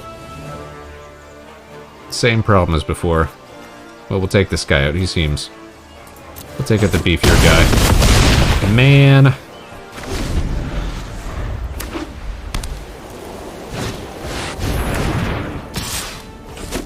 even though I've played this game like for so long, I always forget simple concepts. Because I don't play it very often in person, that's the thing. Like generally just like over holidays, when I'm with friends that I've played with in the past, we'll bust out some decks, play a few rounds. But you know, most of the time, it's not something that I'm into that much, so maybe this will be a nice little opportunity to get re-involved with the scene, as it were. An affectionate Indrik. When it enters the battlefield, you may have it fight target creature you don't control. Okay, that would be great, because fighting means just an exchange of power. So when we summon this, it'll take out that priest.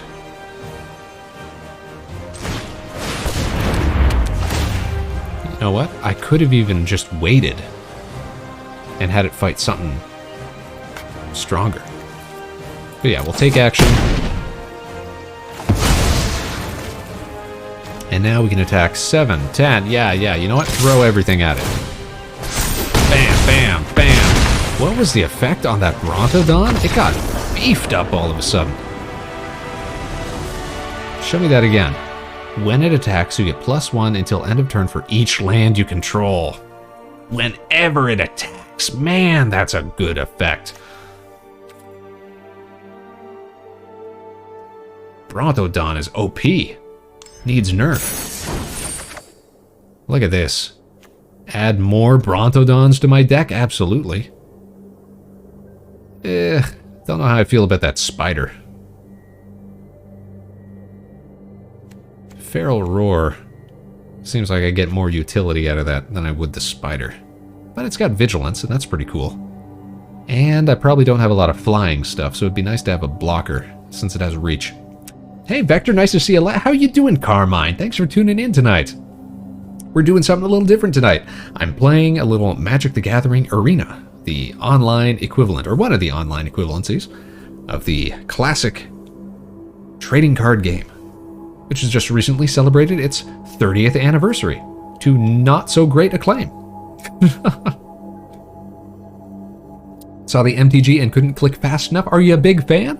I've been saying all night that, you know, it's something that I've played, that's been in my life for years, that I've just recently taken more of an interest in. Over the holidays, I was meeting up with some friends. They were playing a lot of the Commander game type. I thought that was pretty cool. I like the deck building rules for it. Only limited to one of each card. I think that's pretty cool. And so I thought, why not try out, you know, something that I don't have to spend money on? Play a little online. I may or may not have shoeboxes full of cards to the point that I use lands to make resin cup holders. Oh, geez. Yeah, it's what do they say? Luxury cardboard, effectively.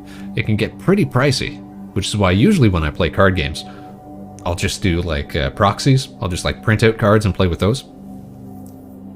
And it's great because my friends don't mind that. It's all in good fun. All in good fun. And the second best way to do that, of course, is to just play an online version where cards don't cost you money. Although it does seem like they've got like premium tracks in this game and others. You know what would be cool?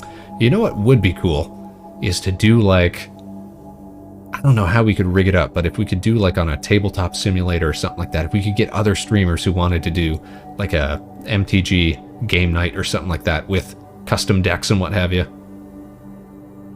Maybe I'll look into that, because I know there's some other people that we've collaborated with in the past who are also big fans of Magic the Gathering. We'll have to see if that's a possibility. Alright, can I just take this guy? Can I just take this guy? Because I don't know how I feel about the spider. Alright, we'll just say upgrade. Upgrade deck for now. Shoebox, such a great... I'm sure that I've got cards stored in shoeboxes as well. Not for Magic, but for other stuff. I was talking to top of the show, Corey was asking me what card games I've played in the past. There was the Pokemon TCG back in the day. That was always a good one. And then, of course, years later, I get into stuff like Yu-Gi-Oh! And Duel Masters. Duel Masters was kind of like the legally distinct version of Magic the Gathering that got popular in Japan. And it had a really cool mechanic to it where it didn't have land cards, which I think might be a better way to play. It didn't have this land management system like MTG does. Instead, every card also had a value that it could be played tapped for like a resource. So you had to decide, all right, do I want to, summon this creature or cast a spell, or do I want to use it as a resource card, effectively? If Arena gets Commander, well, you know what? People say that it's like one of, if not the most popular formats these days. So I don't know. I kind of thought that it probably did have Commander format, but if you're saying it might not, yeah, then I don't know. Maybe they should get on the ball. The Pokemon game that came out on the Game Boy for the card game was... Yo, I had that too! I've probably still got the promo card that came in the game box too. I think it came with like a Meowth. And it probably came with like one of those coins as well, one of those limited edition coins. Because coin flips are always a big part of the Pokemon TCG as well. Alright. You know what? I'm going to keep going with the green deck right now, because I kind of love that Brontosaur. I use that coin as a D2. Nice. Looks like we're going to be taking on some red stuff next. Let's see if we can't get one of these color challenges done. Here we go.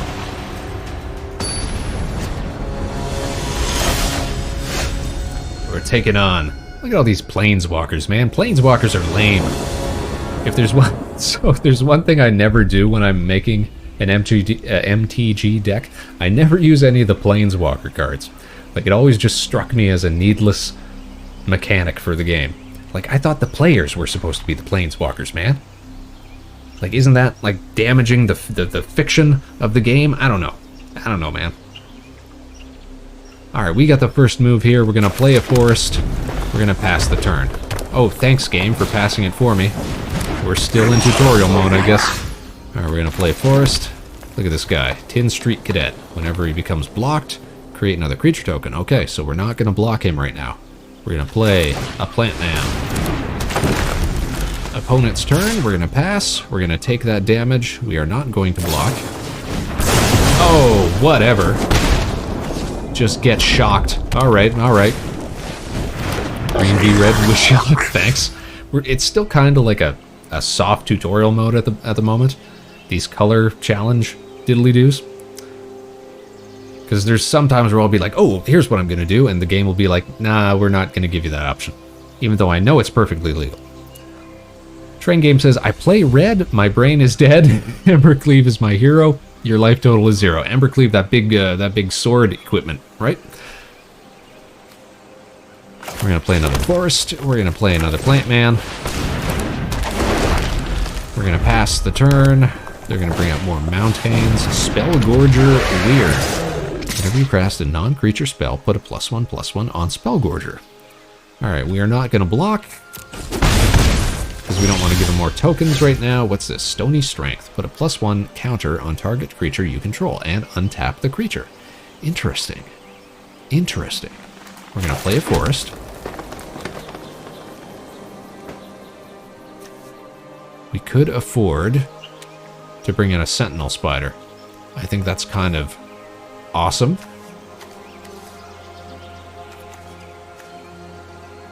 But then I'm not going to have any mana left over for a Stony Strength if I want to use that.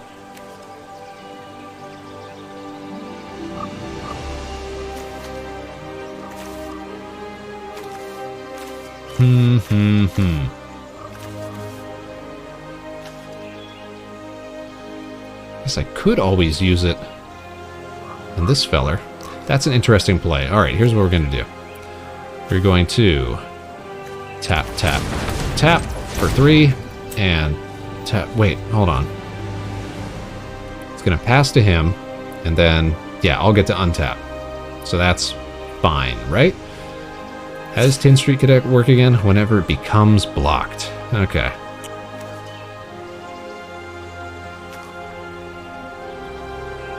+1/+1.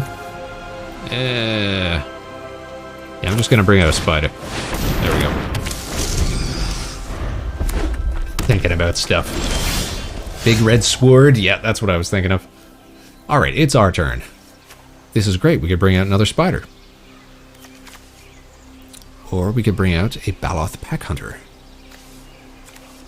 And we got Stony Strength ready to go.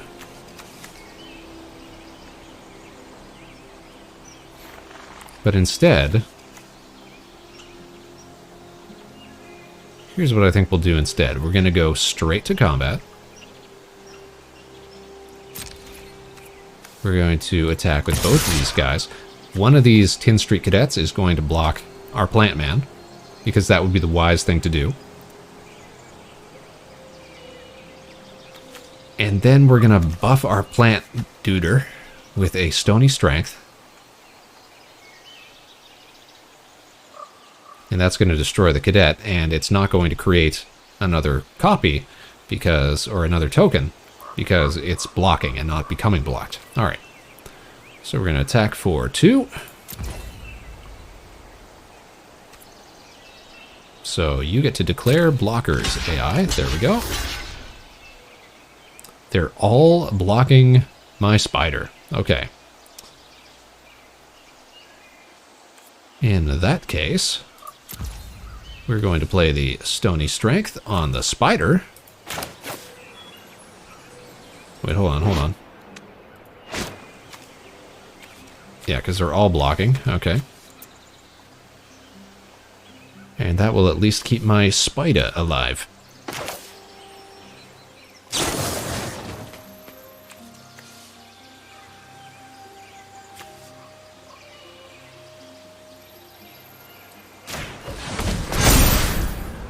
Okay, so we go to damage. Bam, bam, bam. All my stuff survives, which is awesome. That's what we'd like to see. Okay, and we'll go to the end of the turn. Maybe not the most optimal round. Pass to attackers. And we go to my turn. Okay. What is this? Colossal Majesty. At the beginning of your upkeep, if you control a creature with power 4 or greater, draw a card. That's pretty great to have. I don't mind that. You know what I'd love to have even more? Is another Sentinel Spider.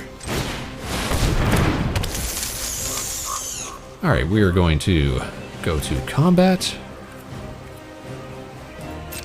We're going to attack with my spider because it has vigilance. So why wouldn't you? Bam! There we go. And we're going to end the turn. Great mechanic. Vigilance. Oh, great. Volcanic Dragon. Flying. Haste. It can attack right away. That's terrible. But we can't do anything to interrupt that, so we will let it resolve. Enemy goes to attack and gets... Oh, but we've got reach. We've got reach, man. That's right. We can block stuff with flying now. Alright, we're going to our turn. Give me some land. Give me some... Alright, that's kind of like land. What do we want to do here? I think we want to... Reach OP. Oh yeah, reach OP. Not flying OP. Reach OP now.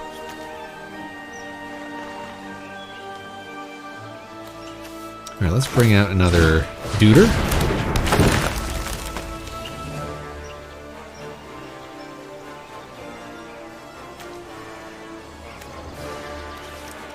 And let's bring out Colossal Majesty. So at the beginning of our upkeep, that is to say, the beginning of our turn, when we untap everything, if you control a creature with power 4 or greater, which we do, we get to draw a card. I don't believe that's for each that we control with 4 or greater. That's just if you control a creature with 4 or greater, you get to draw a card, which is great. We love to draw cards around here.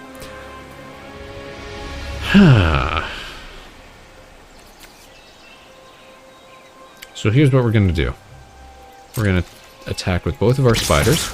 And if he tries to block, we're going to Stony Strength him up. And we're going to take out that dragon. Go to blockers. Are you going to try to trade? Nope. Okay. Then we're just going to rush through. There we go. And our guys don't tap because they're awesome like that. We end the turn. We've kind of got this one in the bag, you guys, unless AI is going to pull out some shenanigans here. We're going to pass to their attackers. We're going to pass to our turn. We get to draw a card, an extra card. Oh, we get the Brontodon. Okay. We're going to summon the Brontodon just to say that we did. Then we're going to attack with our spiders. But you know what? At least we had the Brontodon on the field. Are we getting blocked this time? Ooh. Look at that. Trying to block so that we would only do 4 damage. But guess what? I've got another Stony Strength. We'll beef up my other spider. Guess what? You're still taking 5. Game. Set. Match. Done. Spaceman. Did you have fun in the match? What is this? You know what? I got to summon my Brontodon. Yeah, I had fun in the match. Thanks. Thanks, game.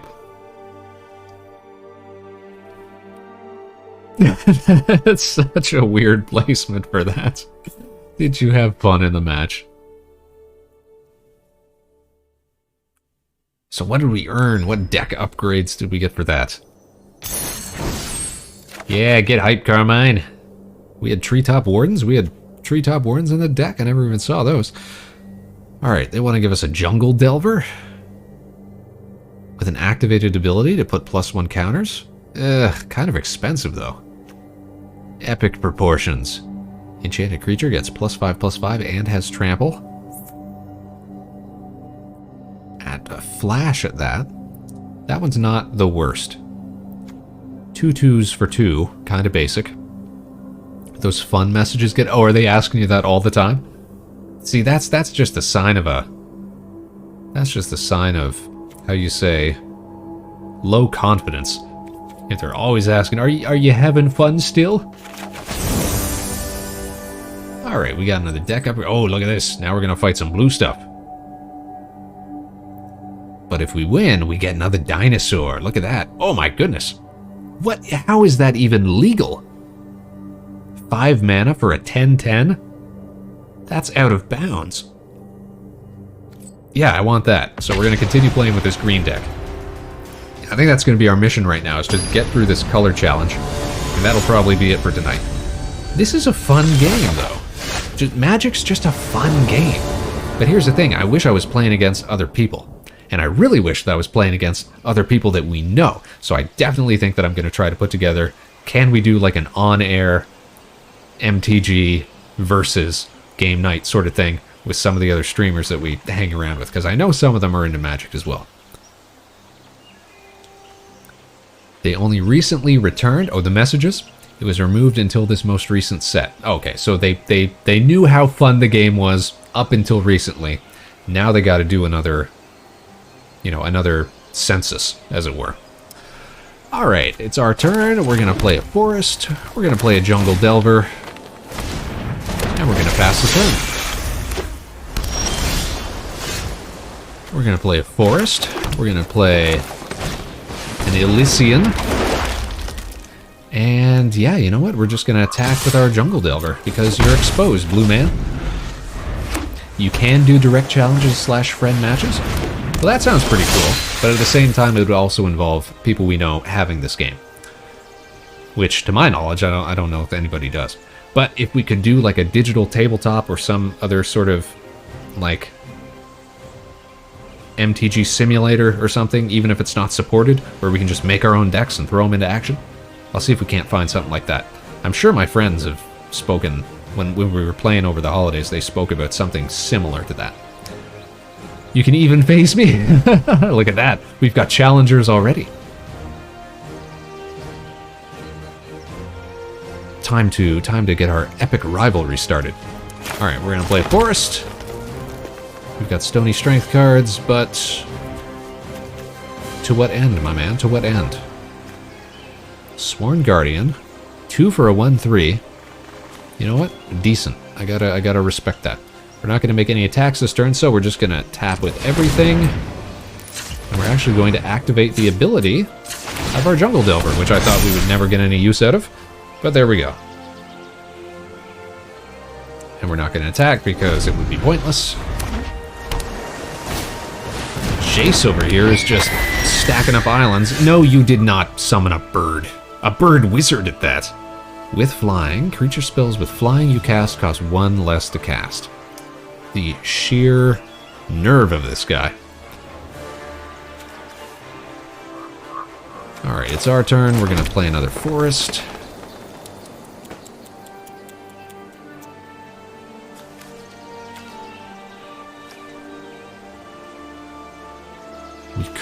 We could though. Here's the thing though. You know what it is? It's that we could. We could. What could we do? This is what we could do. See, we could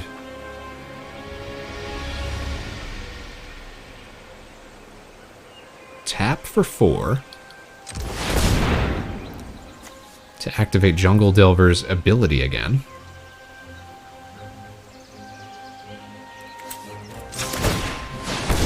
Now he's a 3/3.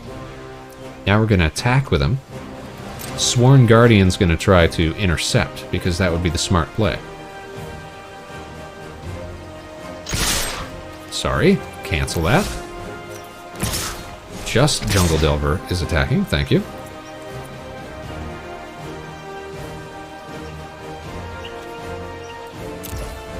Something's going to try to block it. And when that happens, we'll beef him up with another Stony Strength, using the ability of our Elysian. And if I was the enemy, not knowing that I had a Stony Strength in hand, I'd probably block with a Sworn Guardian. Yeah! Both of them! Oh, that's right, they can do that. Alright, well, we're going to pariah towards taking out the Sworn Guardian then. And we are going to tap and play a Stony Strength, and that's actually going to allow us to untap. That means we're going to survive this. Okay, which is great. He's still got his flyer, which is not great. Maybe I should have taken out the flyer. I definitely should have taken out the flyer. Alright, we are all out of, how you say, forests at the moment. So, do we just want to summon another Elysian? That would cost us 2. We've got 4, which means we'd be down to 2. So, yeah. Yeah. Yeah. But at the same time, yeah.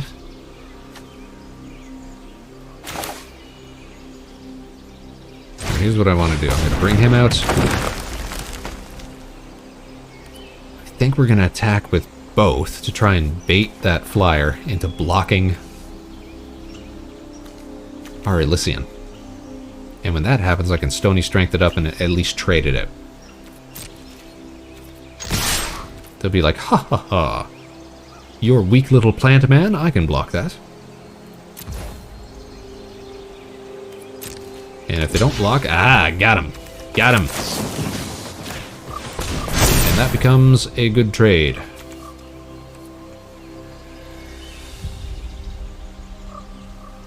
And at the same time, he's gonna die anyways. And okay, so this is bigger brain plays right here. So the Elysian is gonna die, it's gonna get traded out. Or is it? It doesn't have to, because it's just been untapped thanks to the effect of Stony Strength, right? So what can we do? We can tap it for extra mana, and then we can play another Stony Strength, and we can apply it to the Elysian, and now it's a 3/3, and it's still attacking. And actually, that's kind of whack. So what's the effect on it? If you control a creature with power 4 or greater, you get to add 2 mana. We could have been stacking effects, man. We're going to get this Brontodon out next turn. Check it out. Alright, but we're going to go to damage. That takes out the bird. We do a little bit of damage to the enemy, and we don't lose a single guy. Oh, more flyers. Air Elemental. OP. Alright, we're going to drop a forest. This guy costs 7. So we're going to tap for 2, because we got a guy with 4 or greater. And then we waste everything else. We bring out a Brontodon. The Brontodon wrecks. It wrecks face. Okay, and we could get blocked by an air elemental. So we're just not going to attack this turn. But next turn, we're going to pop. How many of these guys have you got, man? Rabid Bite. Okay, target creature you control deals damage equal to its power to target creature you don't control. Boss. I like that. So really the only thing getting in our way here is the air elemental. Because we got, what, 7, 8, 9, 10, 11, 12, 13, 14, 15. We just take out the air elemental, we attack with everything. We go ham, right? Right. So we will play Rabid Bite to get the Brontodon to attack the air elemental. Take it right out. And now, how much have we got left here? We got 1, 2, we got 3. So we could tap. I mean, we could just attack as, we'll just attack as is. No need to overthink it. Bada bing, bada bam. He gets an extra huge amount. And look at that. Overkill. Spaceman undefeated tonight, you guys. Who'd have thunk? Now show me that Giga Dinosaur that you were teasing me with. Where is it? Yeah, Gigantosaurus. Each tooth is the length of a horse, and new ones grow in every 16 days. Let's get a closer look. 5 green mana for a 10/10. That's outrageous. And another copy of Rabid Bite. Okay. I like that. And we get rid of some more Treetop Wardens. Haven't even seen those come up yet, so I'm not going to miss them. We got 2 more games to get through. We're fighting... Ooh, what is this? More Elysian's World Shaper. Whenever it attacks, you may mill 3 cards. When it dies, return all land cards from your graveyard to the battlefield. Tapped, however, but at the same time, that's pretty great. A 4/2 for 3 with trample. I like this. Alright, we're taking on black.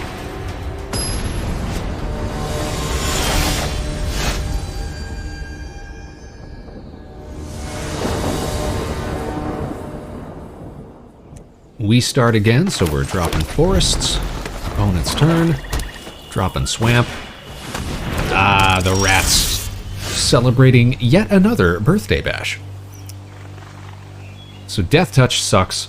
Doesn't matter how much damage you do to it. As long as it does 1 damage to any of your things, it's dead. We're dropping forests. We're making plant men. There we go. Bringing Elysian out. Elysian. Caryatid. Yo, Coldblades! Coldblades, though. Death Touch is OP. Yeah, I will give you that. Death Touch, definitely OP. Most def. Ooh, check this out, though. We could get rid of that rat.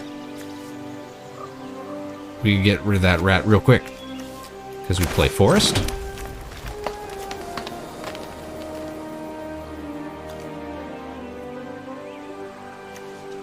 That costs 4. Herm. Or is it better to take out the Coldblade? I think it's better to take out the Coldblade right now.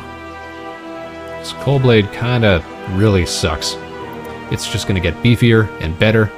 Man, your green plays so much better than mine. Yeah, it's almost like the deck is stacked because we're still in like a pseudo training mode. I wonder how we're playing so well. We're getting all the cards we need.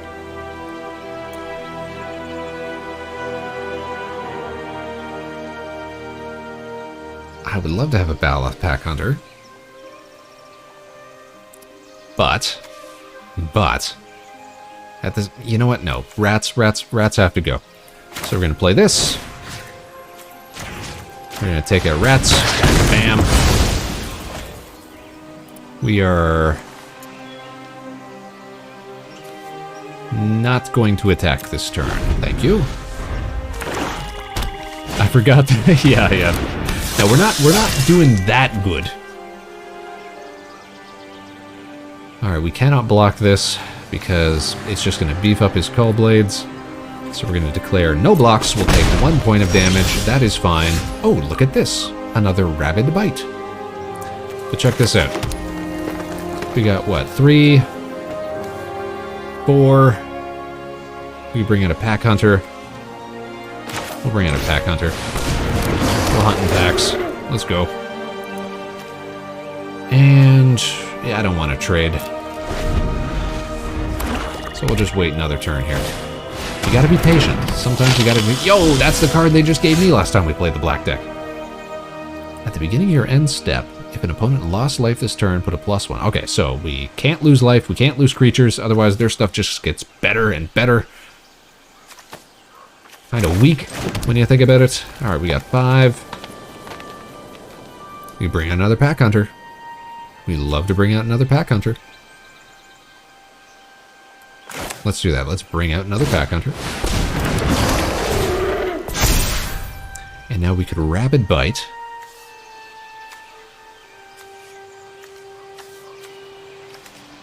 That Gorger, since it's got flying, and that's, you know, terrible.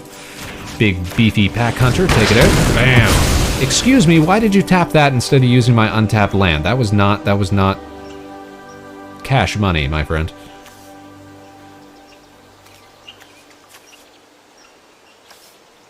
Baloth Pack Hunter has got... Ah, that's weak, man, because look, I could have kept this guy as a blocker. No attacks. What is this? Send your vampire. Another flyer. Jeez. Whenever a creature dealt damage dies, this guy dies, put a +1 counter. Okay. We can bring in a Brontodon. We do love a Brontodon.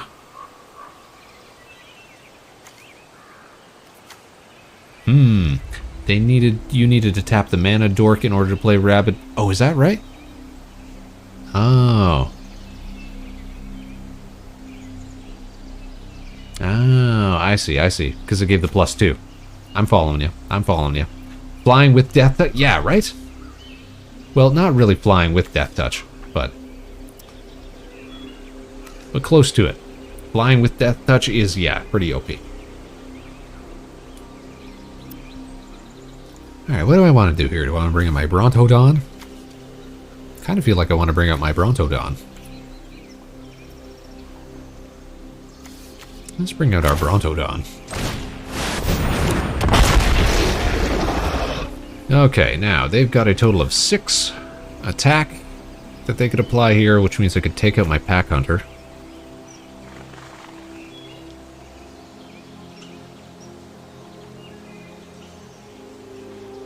And they know it, so we're just going to not attack. We're going to take 4 damage from that vampire next turn. More rats! Ah, nuts. When it enters the battle... Yeah, that's what we need! We'll have a big old fight. A fight to the finish. Here's what we're gonna do. We're gonna play the Affectionate Indrik.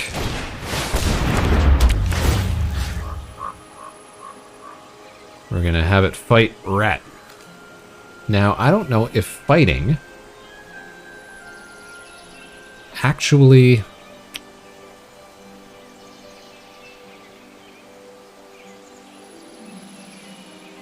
I don't know if fighting technically applies the Death Touch. We're about to find out.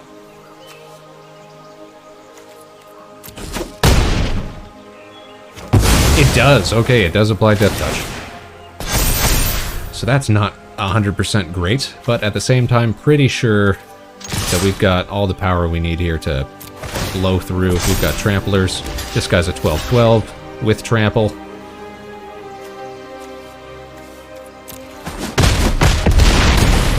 So yeah, big numbers, big damage. That Cull Blade gets a little beefier, but at the same time, I've got a Brontodon. I'm not super concerned. Trample with Death Touch? Hey, pretty boss combo there, am I right? Oof. I'm so weak. Oh, Gigantosaurus. Absolutely. Absolutely Gigantosaurus. And an extra Elysian. Why not? Oh, man, I don't even get to attack with my Gigantosaurus. But you know what? At least it's on the field. Bam. Victory. Victory, if you will.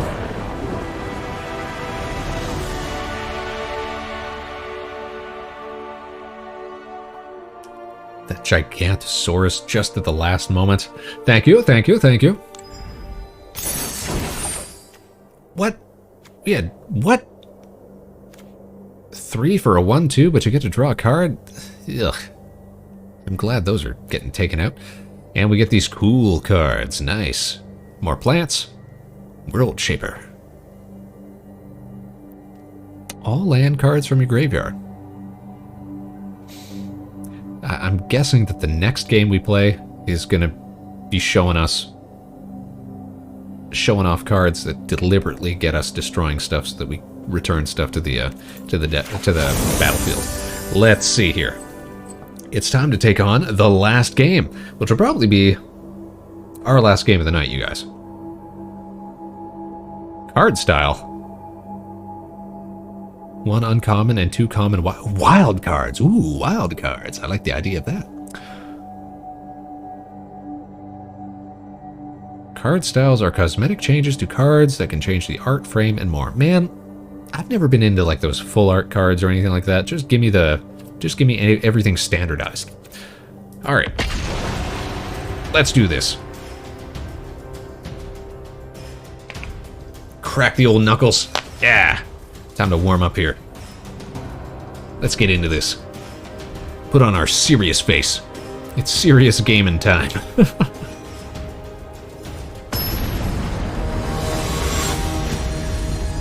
Ready.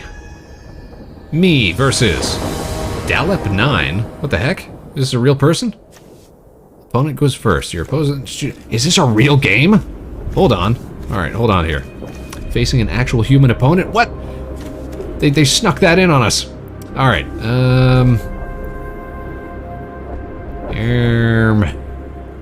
know, that's not terrible. Like, we're not gonna have the best couple of rounds.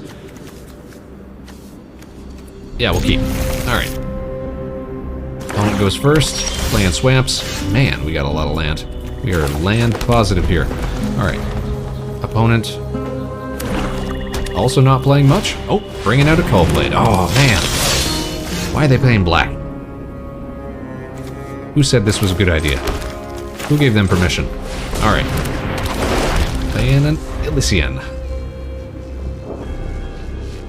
I wonder if it's a real player or if it's just disguised as a real player. Me thinking about game design here. Both playing starter decks? Well, I would hope that if it is a real player, that they're putting us up against somebody comparable. Somebody who also is coming out of, you know, the early learning stages. But they're also taking time to consider their moves, so I'm thinking that maybe, just maybe, they're legit. I've got a Stony Strength. That's pretty cool. Thanks for passing the turn for me, game. Not giving me time to consider. Alright. Skeleton Archer. Enters the 1 damage to any target, i.e. me. Okay. Bam, bam, thanks for that. This guy's looking like he's going for a clean sweep here. Okay. Gonna bring out our Pack Hunter. Bam. Our 3/3 Pack Hunter. And he's getting low on cards, which is what I like to see.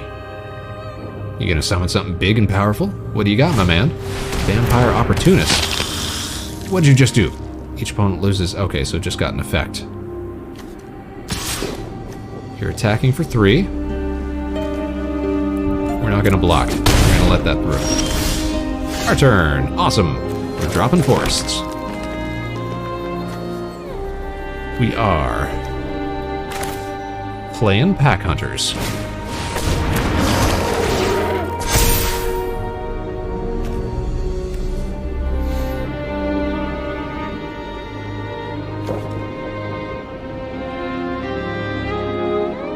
We are not attacking. We're going to keep that Stony Strength ready to go, though. Oh, sorry, and we're ending our turn.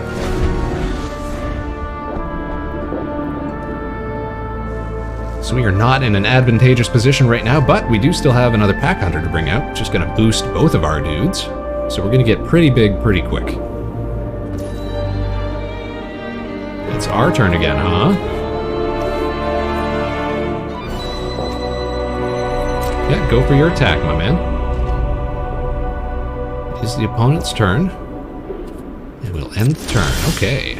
Alright. We're going to play Forest. Do we want to bring out another Pack Hunter? Do we want to bring out an Indrik?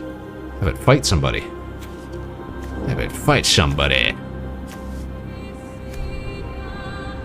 We could have it fight that archer. That'd be pretty ninja, right? And I wouldn't have any stony strength left. Just kind of weak sauce. I could bring out another Pack Hunter. Let's bring out another Pack Hunter. Eat it. And then I'm still gonna have mana left over for my stony strength. This is what you get when you got no cards in hand, black player. Come on. So I'll get +2 here, +2 here. Yes. Yes. Now we can go to combat. Alright, let's see. If I was to just attack with this guy, he's got 3, 4, 5, 6, 7, 8, 9. Could try to block it. What the heck is that? Oh, it's a countdown, because I gotta decide what I'm gonna do here.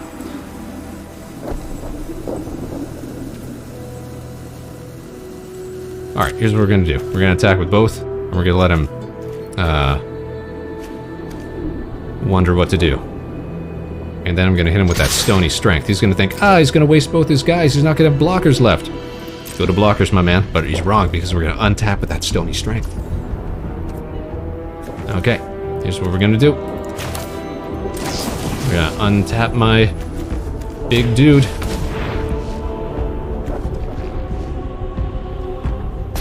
And guess what?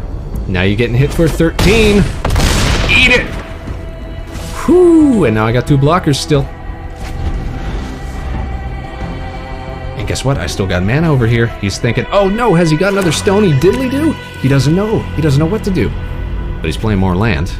Means he probably just drew that land. He's probably got nothing good in hand. He's attacking with everything. Okay. So here's what we're gonna do. We're gonna block a Coldblade and an Archer, right? That's the thing to do. Now is he gonna play some...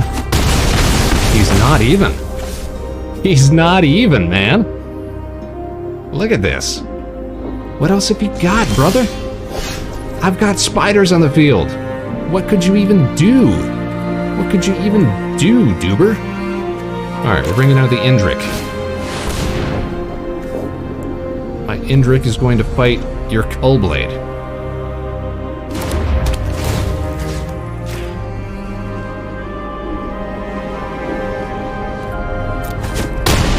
You're done. Sit down. Go home. Now guess what? We're gonna pass to attackers, and we're just gonna attack with our big beefy boy. Because why be excessive? What do you got? You got cards in hand? You got something good? Come on, you got something, right? Nope. Alright, we'll take it.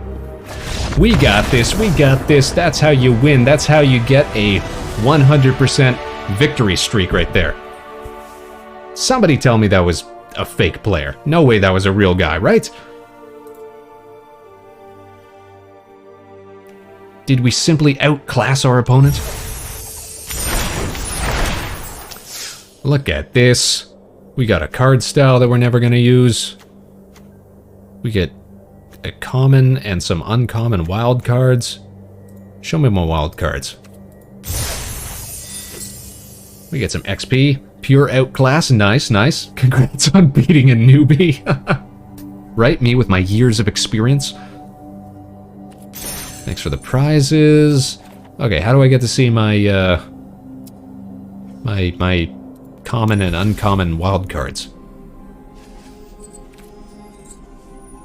Reward, here we go. Rare wild card, ooh.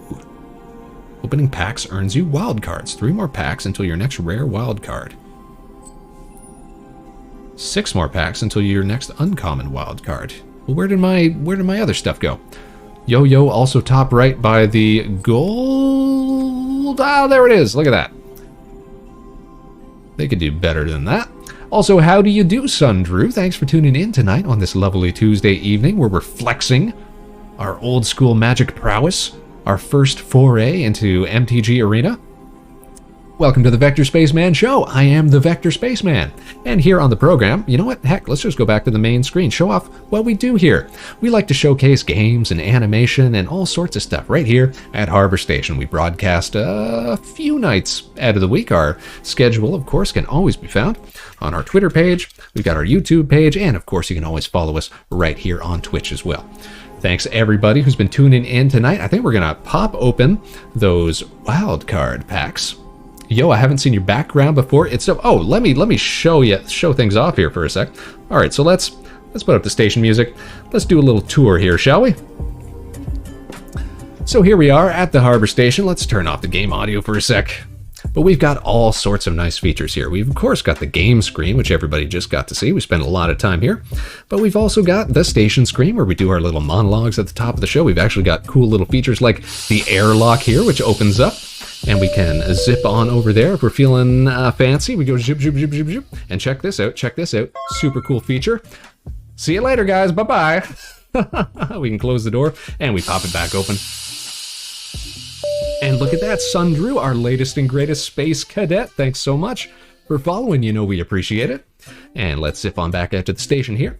And let's show off, let's show off some other fun stuff that we do around here. Okay, so we can go over to the desk. Yes, we can zip over to the desk screen here, and we've even got the laptop screen, where we can look at stuff on here if we're doing art streams or cool stuff like that. And look, you can even see the back of Spaceman's head there. Little flavorful details like that make the show so much fun. What else have we got here? We've got some of our less used screens. Let's take a look here. I do love showing these off, though. Some of our more unusual screens. Hey, let's go over to... Oh dear, it froze. Oh, here we are. The podcast show, you guys. I'm a little out of place here, it looks like. Ugh. But every week, let me just adjust. No, I don't think I can at the moment.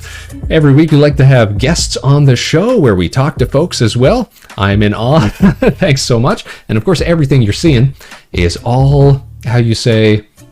self-produced by the Spaceman himself. So this week we're actually going to be having a friend of the show, Neff Fultonen, on the show. Neff, who's appeared in a lot of the Vector Spaceman animated specials. Do a little shout out here. Shout out for Neff. Tune in tomorrow night. That's when we're going to be welcoming her onto the show to show up and show out and talk about some cool stuff. What else have we got here? We've also got the... Oh no, where is... What happened to... Oh, there it is. The karaoke stream. We're actually going to be doing our first karaoke stream of the new year this Saturday. So tune in for that. We like to do some sing and song content. And of course, the big event that we like to do here on the show are our animated specials, which we tend to do every few months. Nice feature-length animated specials, including a lot of fellow virtual streamers, friends of the show. Of course, you can always find those over on the YouTube channel. That's youtube.com/@vector_spaceman. Our past broadcasts there. You can check out some of our animated work as well. Shout out money laundering. What on earth?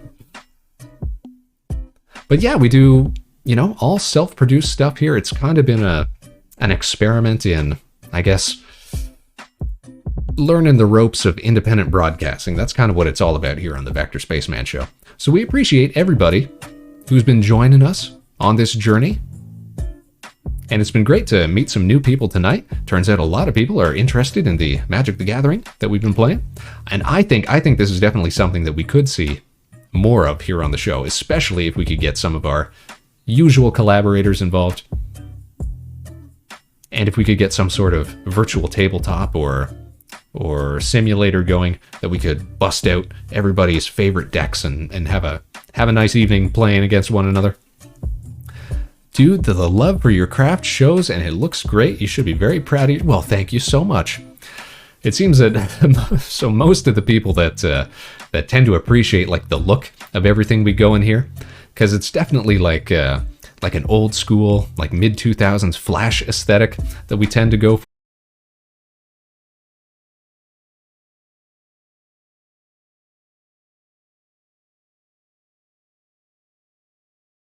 All the different pieces, because it's just software and illustration tools that I've been using for years and years that I'm super comfortable with, and I've always liked the look. So I thought, you know what, why not port that over when we're experimenting with the live 2D? Looks like a Newgrounds game. Exactly, that's what we're going for, you guys. You know what's cool is that Newgrounds actually still hosts a ton of Flash content and new Flash content, and occasionally runs, like, I believe right now they've got a contest for Flash games and animations. They do these every year where you can submit, you know, new creations. So it's not, even though Flash might be dead in the sense that it's a deprecated file format and that most sites don't support it, it's more underground, I guess, is what you'd call it at this point. All right, now let's head back on over to the gaming screen there. Let's put on our game in hands, as it were, and let's head on back over to the screen. And let's finish things up here, shall we?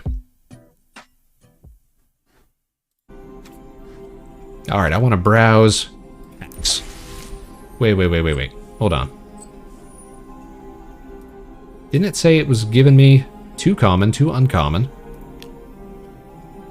Oh, deck builder to use your wild cards. All right, show me what wild cards are all about. Back to being gangsta gamers. Well, I did want to see what all this wild card stuff is supposed to be. The wild cards means you can pick any one card in that slot. Oh, hold on, though. Any card? Like any card that's ever been? I just get any 2 uncommon and any 2 common cards that I want? That's a lot of power for a Spaceman. I might have to review old sets. Or I guess, hold on, I guess the first question is, how many sets are actually in Magic the Gathering Arena? Because somebody earlier was saying that certain game formats aren't in Arena, so I wouldn't be surprised if a lot of old cards haven't been ported over at the moment. Any card, okay, so any card in Arena, that is powerful. 0 rare, 0 mythic rare, so you can even get up to mythic rare wild cards. Ooh. They just reprinted a bunch of old cards for Arena. Nice, nice. Wait, reprinted for Arena? That's kind of a weird statement, isn't it? It's over 9,000. It's over 9,000! Vegeta! What does the scouter say about his wild cards? Alright, so hold on. These starter decks are available for the 2023 season. Interesting. So do decks cycle out? We've not unlocked these decks yet. Play more color challenges to fully unlock or edit this deck. Okay, so we can edit the green one because we are so good. We are large and in charge. Where do I find cards, though, if I want to use my wild cards? It's a weird statement. If I wanted to look up a Wayfaring Temple, for example. Nope. Okay. Or a... So where do I go for this? You guys gotta walk me through this here. You're pretty locked out of stuff until you finish the color... all of the color challenges? Aw, man. I can't even, like, browse for stuff to... my collection. Here we go. Maybe in collection. Thank you. I just got that. Here we go. Collection. Craft cards. We can craft cards? So do we smelt down cards we don't like and turn them into cards that we would rather have? Or something like that? New card, new card.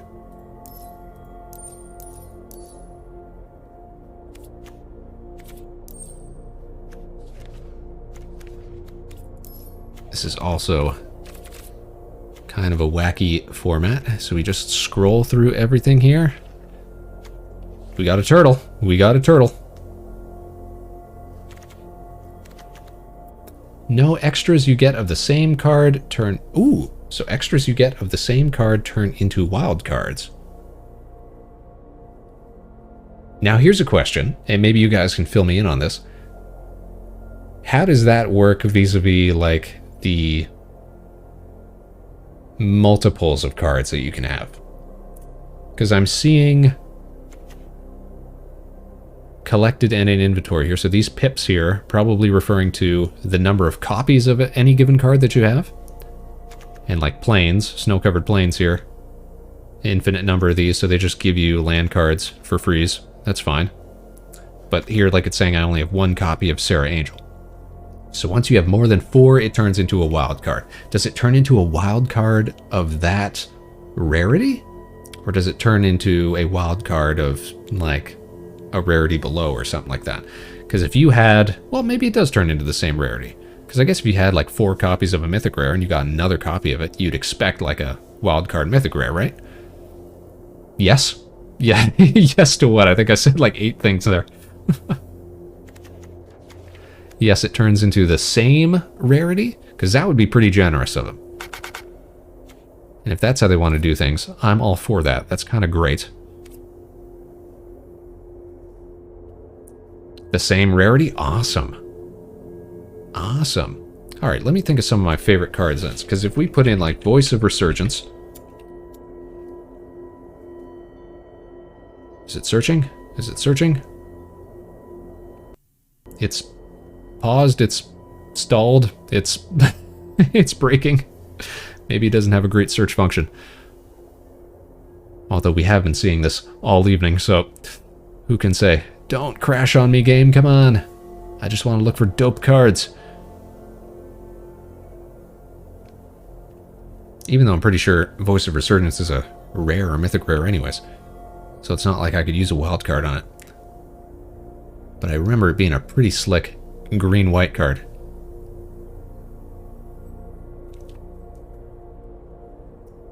Yeah, it is really bugging out on me here. I'm not going to look at it. I'm going to look away. And then I'm going to look back. Nope, it still doesn't want to do a thing. Maybe if we tab out to something else. Just give it a second. Just let it do its thing. Still whirling. What happens if we pull up Task Manager? Make it seem like it's important here. Uh-oh. Oh no. MTG.exe not responding. Come on. Let's wait for it to respond. Come on. Let's give it a chance here. I'm pulling for you. I'm rooting for you. You can do it.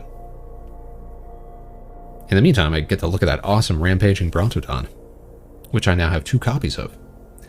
Is Arena, is it not great with like from a technical standpoint?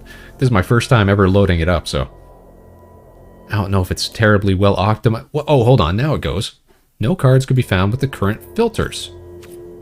Maybe they just don't have old Ravnica stuff.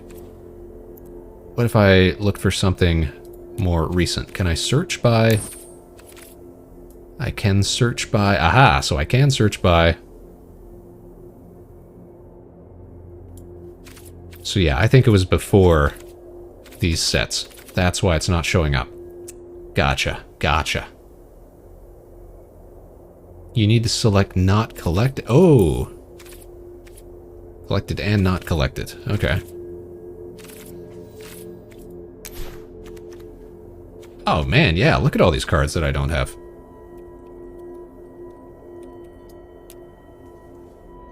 Now we'll run another search. And no, again, I think it was from an earlier set. What's a card that I know that came out recently then? Ooh, do they have that Kamigawa stuff? I wonder? Or do they have... Ooh, do they have...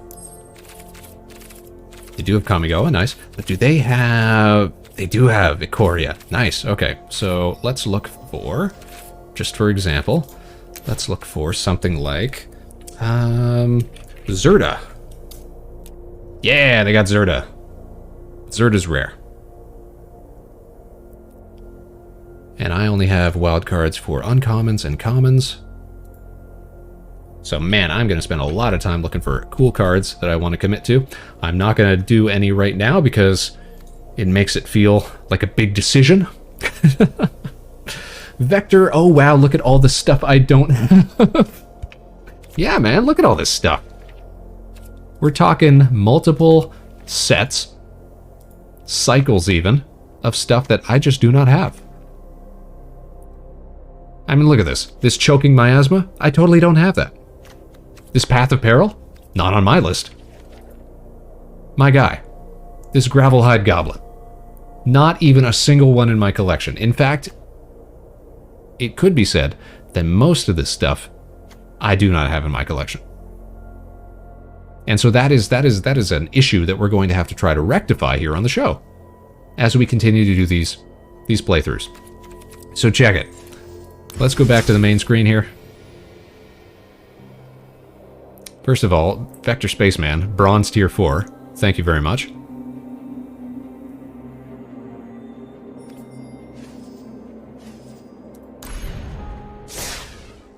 Where did those color challenges? Ban standard cards? What the heck? No! Come on! Why are we banning cards? Following cards have been added to the standard banned list. Meat Hook Massacre. Each creature gets negative XX until end of turn. Where X is what you pay for it. Whenever a creature you control dies. I think this is the part that... I think I've read about this before. Whenever a creature you control dies, each opponent loses 1 life. So yeah, if you've got something that can generate a ton of tokens, and something that can sacrifice tokens, like yeah, something in a green-black deck, that'd be kinda rough with, right? The hook got the hook, yeah! It got massacred. Okay, well, look at this. I'm going to receive an equivalent wildcard for each copy in my collection. Did I have any in my collection? Let's find out. Banned historic cards. Okay, man, you're telling me stuff like I would have any of this. The historic banned list. First of all, I don't really like banned lists when it comes to card games. I feel like you ought to suffer for your actions, the consequences of your poor game design. Brainstorm. Counterspell. How is Counterspell banned? Counterspell's like classic, isn't it? Alright, man. Banned Explorer. I don't even know what Explorer, what format that is. Like the top 3 cards of your library, put 1 of them into your hand, 1 of them on the bottom, exile 1 of them.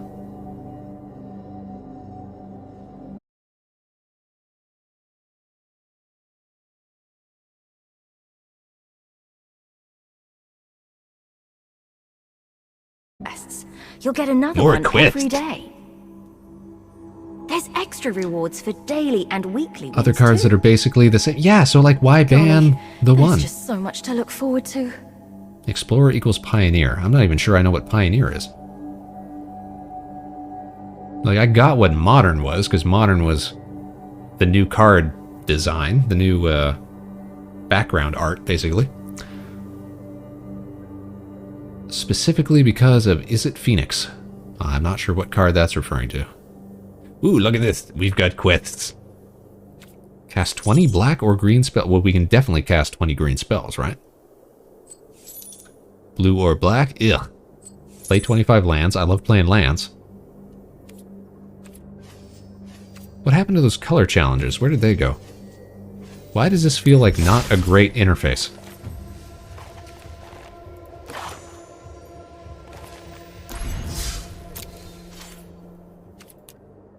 Play bot match. No. No. Maybe if we hit play? Is that going to take us to... Aha! Color challenge. Find match. Event match. Whatever you played last time will There's show a up deck here. that uses stuff like Faithless Looting and Ponder. I think I know Ponder. To dump stuff Use into the the grave. Find Match tab to try out a new That gets format. summoned from the grave when enough spells are cast.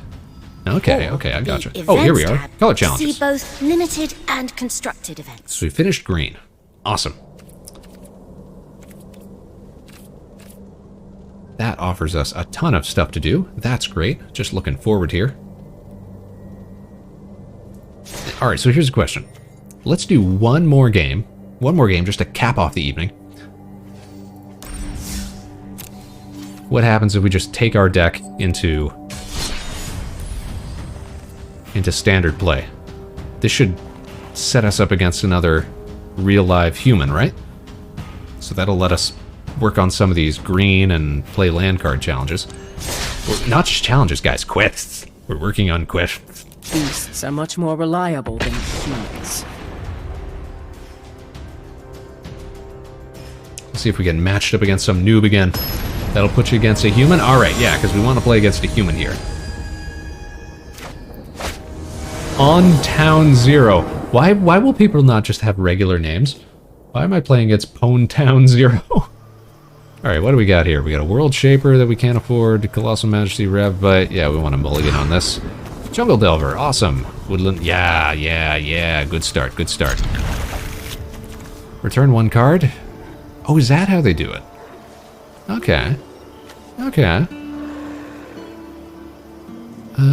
Yeah, let's get rid of the World Shaper for right now.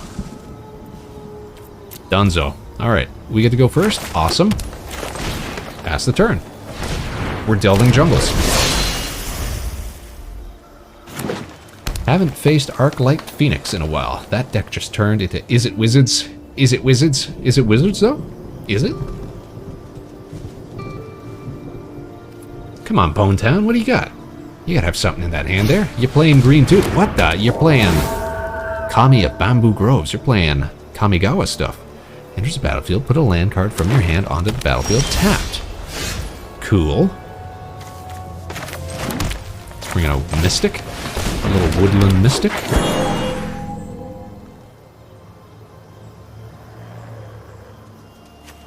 Alright, we're not gonna attack. I don't feel like trading right now, especially if I could boost this guy later. So I could actually do that next turn if I tap the Woodland Mystic.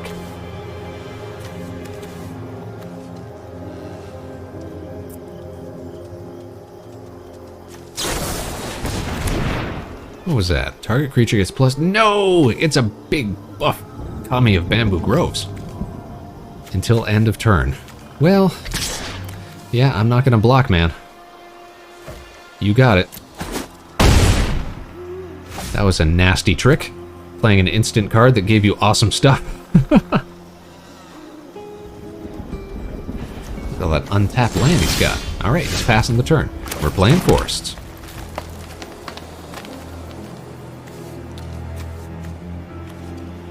Do we want to boost him right now? I don't think so.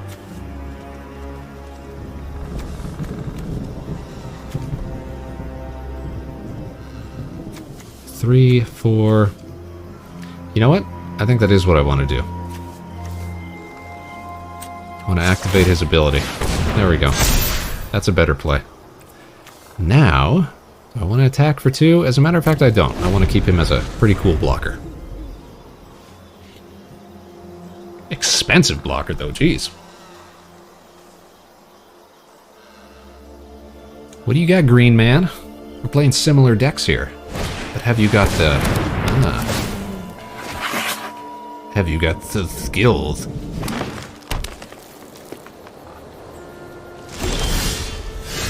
Your move, duelist. Let's see. We're gonna play another forest. Got 4. Mang.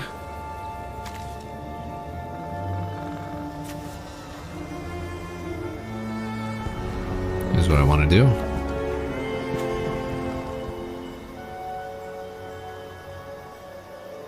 I want to... Alright, interesting. 1, 2, 3, 4...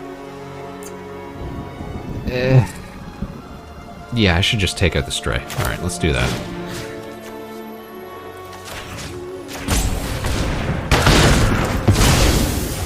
Alright, now do we want to do any attack in this turn? Let's see. Yeah, I want to attack with a Jungle Delver. Alright. You better not boost him with some +3/+3. Alright, yeah, you're gonna take it to the face.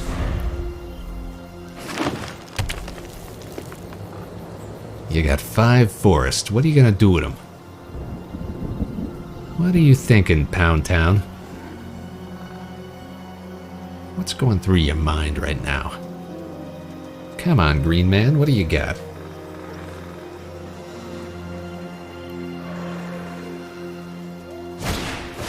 Elfheim Worm? Who told you could summon big stuff? Is that illegal? Okay, okay. It's got Vigilance and Trample. That's kind of rough. Well, we're gonna play Forest, and I tell you what we're gonna do. We're gonna tap 1 Forest, we're gonna tap 1 Woodland Mystic. We're gonna bring out an Elysian. We're gonna spend the other 4 on boosting our boy here. And the next turn, we're gonna get a Brontodon. And nobody's going to attack. We're just gonna beef up our back line here. Only wish I could block with a Mystic. Because our Elysian is actually pretty rad if we can get 4 or more power onto the field. Which means we're probably going to take 6 damage, but is he going to try to attack with everything? Knowing that that's going to expose himself, even if it takes me down to 10? He might, because this guy's got Vigilance, so it's like, why wouldn't you? What did that just say? Equipped creature. Gets +1/+4 and has Reach. But you've just played it as a creature. Okay. So it's just a spider. That's actually pretty cool, though. Web Spinner Cuff. Kind of like that. Running out of time, Duelist. What do you got here? Rabid Bite. No! That wasn't great. That didn't do anything. So yeah, we're just gonna take 6 damage, right? Like we originally planned? Oh, he's changed his mind. Okay. Interesting. Interesting play. We're gonna play a Forest. Now we need 7 in order to get our Brontodon out.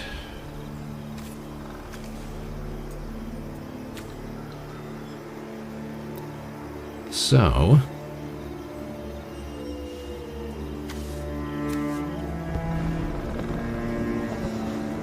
here's what we're gonna do. We're gonna tap the Elysian.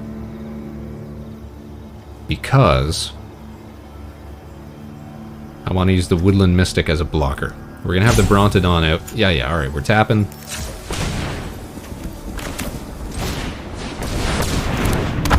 Bam. And we're not attacking. I would rather lose the Woodland Mystic through blocking than I would lose the Elysian, because now it can tap for 2. That's the thought process going on right here. I want to try to give you a view into the mind of the Spaceman. Wasteful Harvest. Mill 5 cards. You may put a permanent from among the cards into your hand. Interesting. He's decided to take a Riveteer's Outlook.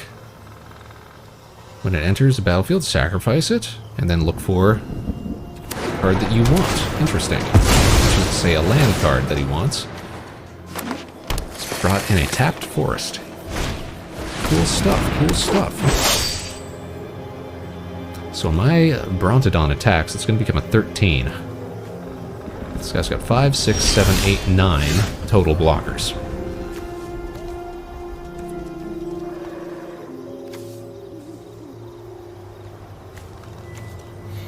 We're going to bring out a Pack Hunter.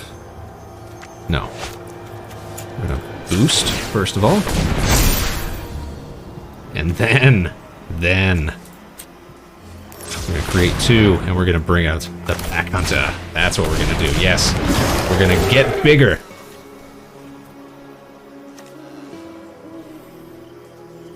And we're not going to attack. What are you going to do, Green Man? No cards in hand. We just got big boys. What do you got?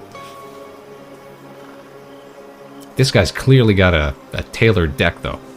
Much better than our out-of-the-box starter deck. But do we wield it better? Do we use ours better? Snare Spinner! Y'all got spiders? Whenever it blocks? Oh, blocks with flying. Guess what? We don't have flying.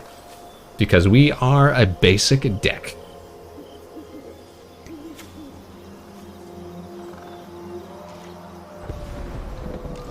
Uh-oh. What's he doing? I think he just threw random spiders into the deck. Well, who doesn't love random spiders, right? Okay. Is it time to pop off? Is it time to start fights? We're gonna get bigger. Guy, check this though. We could do that twice. We could do that twice though.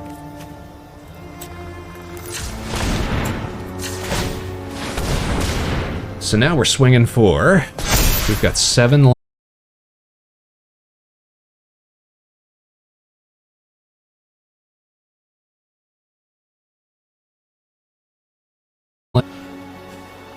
Woo! So if he's wise, he'd try to whittle down my 14-14. But does he have enough for that? He's got 1, 2, 3, 4, 5, 6, 7, 8, 9, 10, 11. Yeah, he's not even gonna be able to, because he's got 6, 7, 8, 9, 10. So I'm feeling pretty confident that we've got this in the bag, as it were. One tribe I hate in Arena are vampires. Vampires do suck, and not just because it's a clever joke, and it is a clever joke train game. I wanna be on your team here, and I'll give you the cheer because it's a good joke. But they also just suck because, ugh, vampires, am I right? Ugh. Just conceptually, yeah. Alright, we're attacking with everybody. What do you got, man? What do you got? It's a 14-14. Literally, what have you got? You've got one card in hand.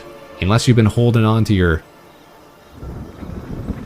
master game piece this whole time, maybe you could take out my Jungle Diver. Maybe you could take out my Jungle Diver.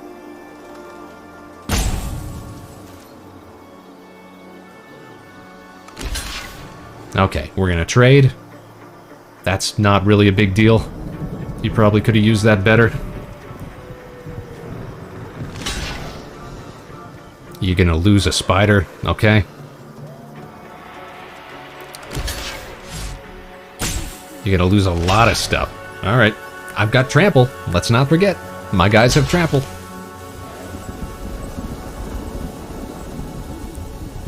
And my Brontodon is just getting through. My Brontodon's got trample too. Let's not forget. Alright, blocking Jungle Delver. Jungle Delver's got 6. Yeah, he's got 6. It's gonna be... Yeah, I want to get rid of your worm first, so yeah, thanks.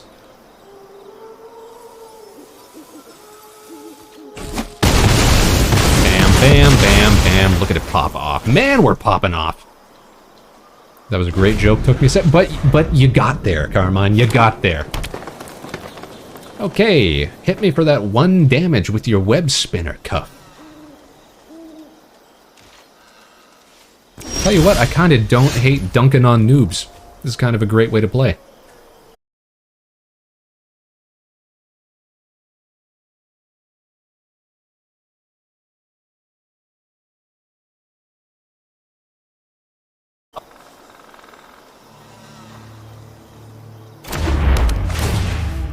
We're gonna beat up your Cuff. We're taking action. Bam. Exposed. Now you're getting taken to Bronto Town. Eat it. Right to the face. I'm a nomad, it takes a little longer to process, but you got there, Carmine, you made it. You guys, another victory, another solid victory for the Spaceman. Now we played a butt ton of green cards there, right? So did we... Oh, we finished our quest. Claim prize. I'd love to claim prizes. What did we get? What did we get? Check the homepage. Easy wins, right? Nothing but easy wins. Ooh, we're 7 black or green spells away. What time is it now? Ah, but it's late. That's the thing. I was kind of hoping we get stomped in that one so I could say like, oh, well, next time we'll just have to improve and you know, all this and that. But it turns out we're kind of baller at this game, I guess. Which is to say, we're slightly better than people who might be completely new to the game. So here's what we're going to do, guys. We're going to head back out to the main screen and we're going to get ready to close out the show for the evening. But I do want to thank everybody who tuned in tonight. I hope you all had a good time watching Spaceman. Oh, thank you so much, Karen. Thank you so much. Thank you so much for showing out, for showing up, for spending all of them cadet credits. It's such an integral part of our economy. I'm taking off. See you later. Well, thanks so much. Hey, our latest and greatest Space Cadet train game. Thank you for sticking around with us tonight. Now, you guys, before we go for reals, though, you know what we'd like to do? We'd like to take a quick gander over on Twitch, see if any of our friends tonight are streaming stuff on their own. And if there is, folks, then we like to send you off for some more great content to enjoy. So let's take a look here. Let's take a look-see. Because if our friend Pomato is streaming tonight, which, oh, look.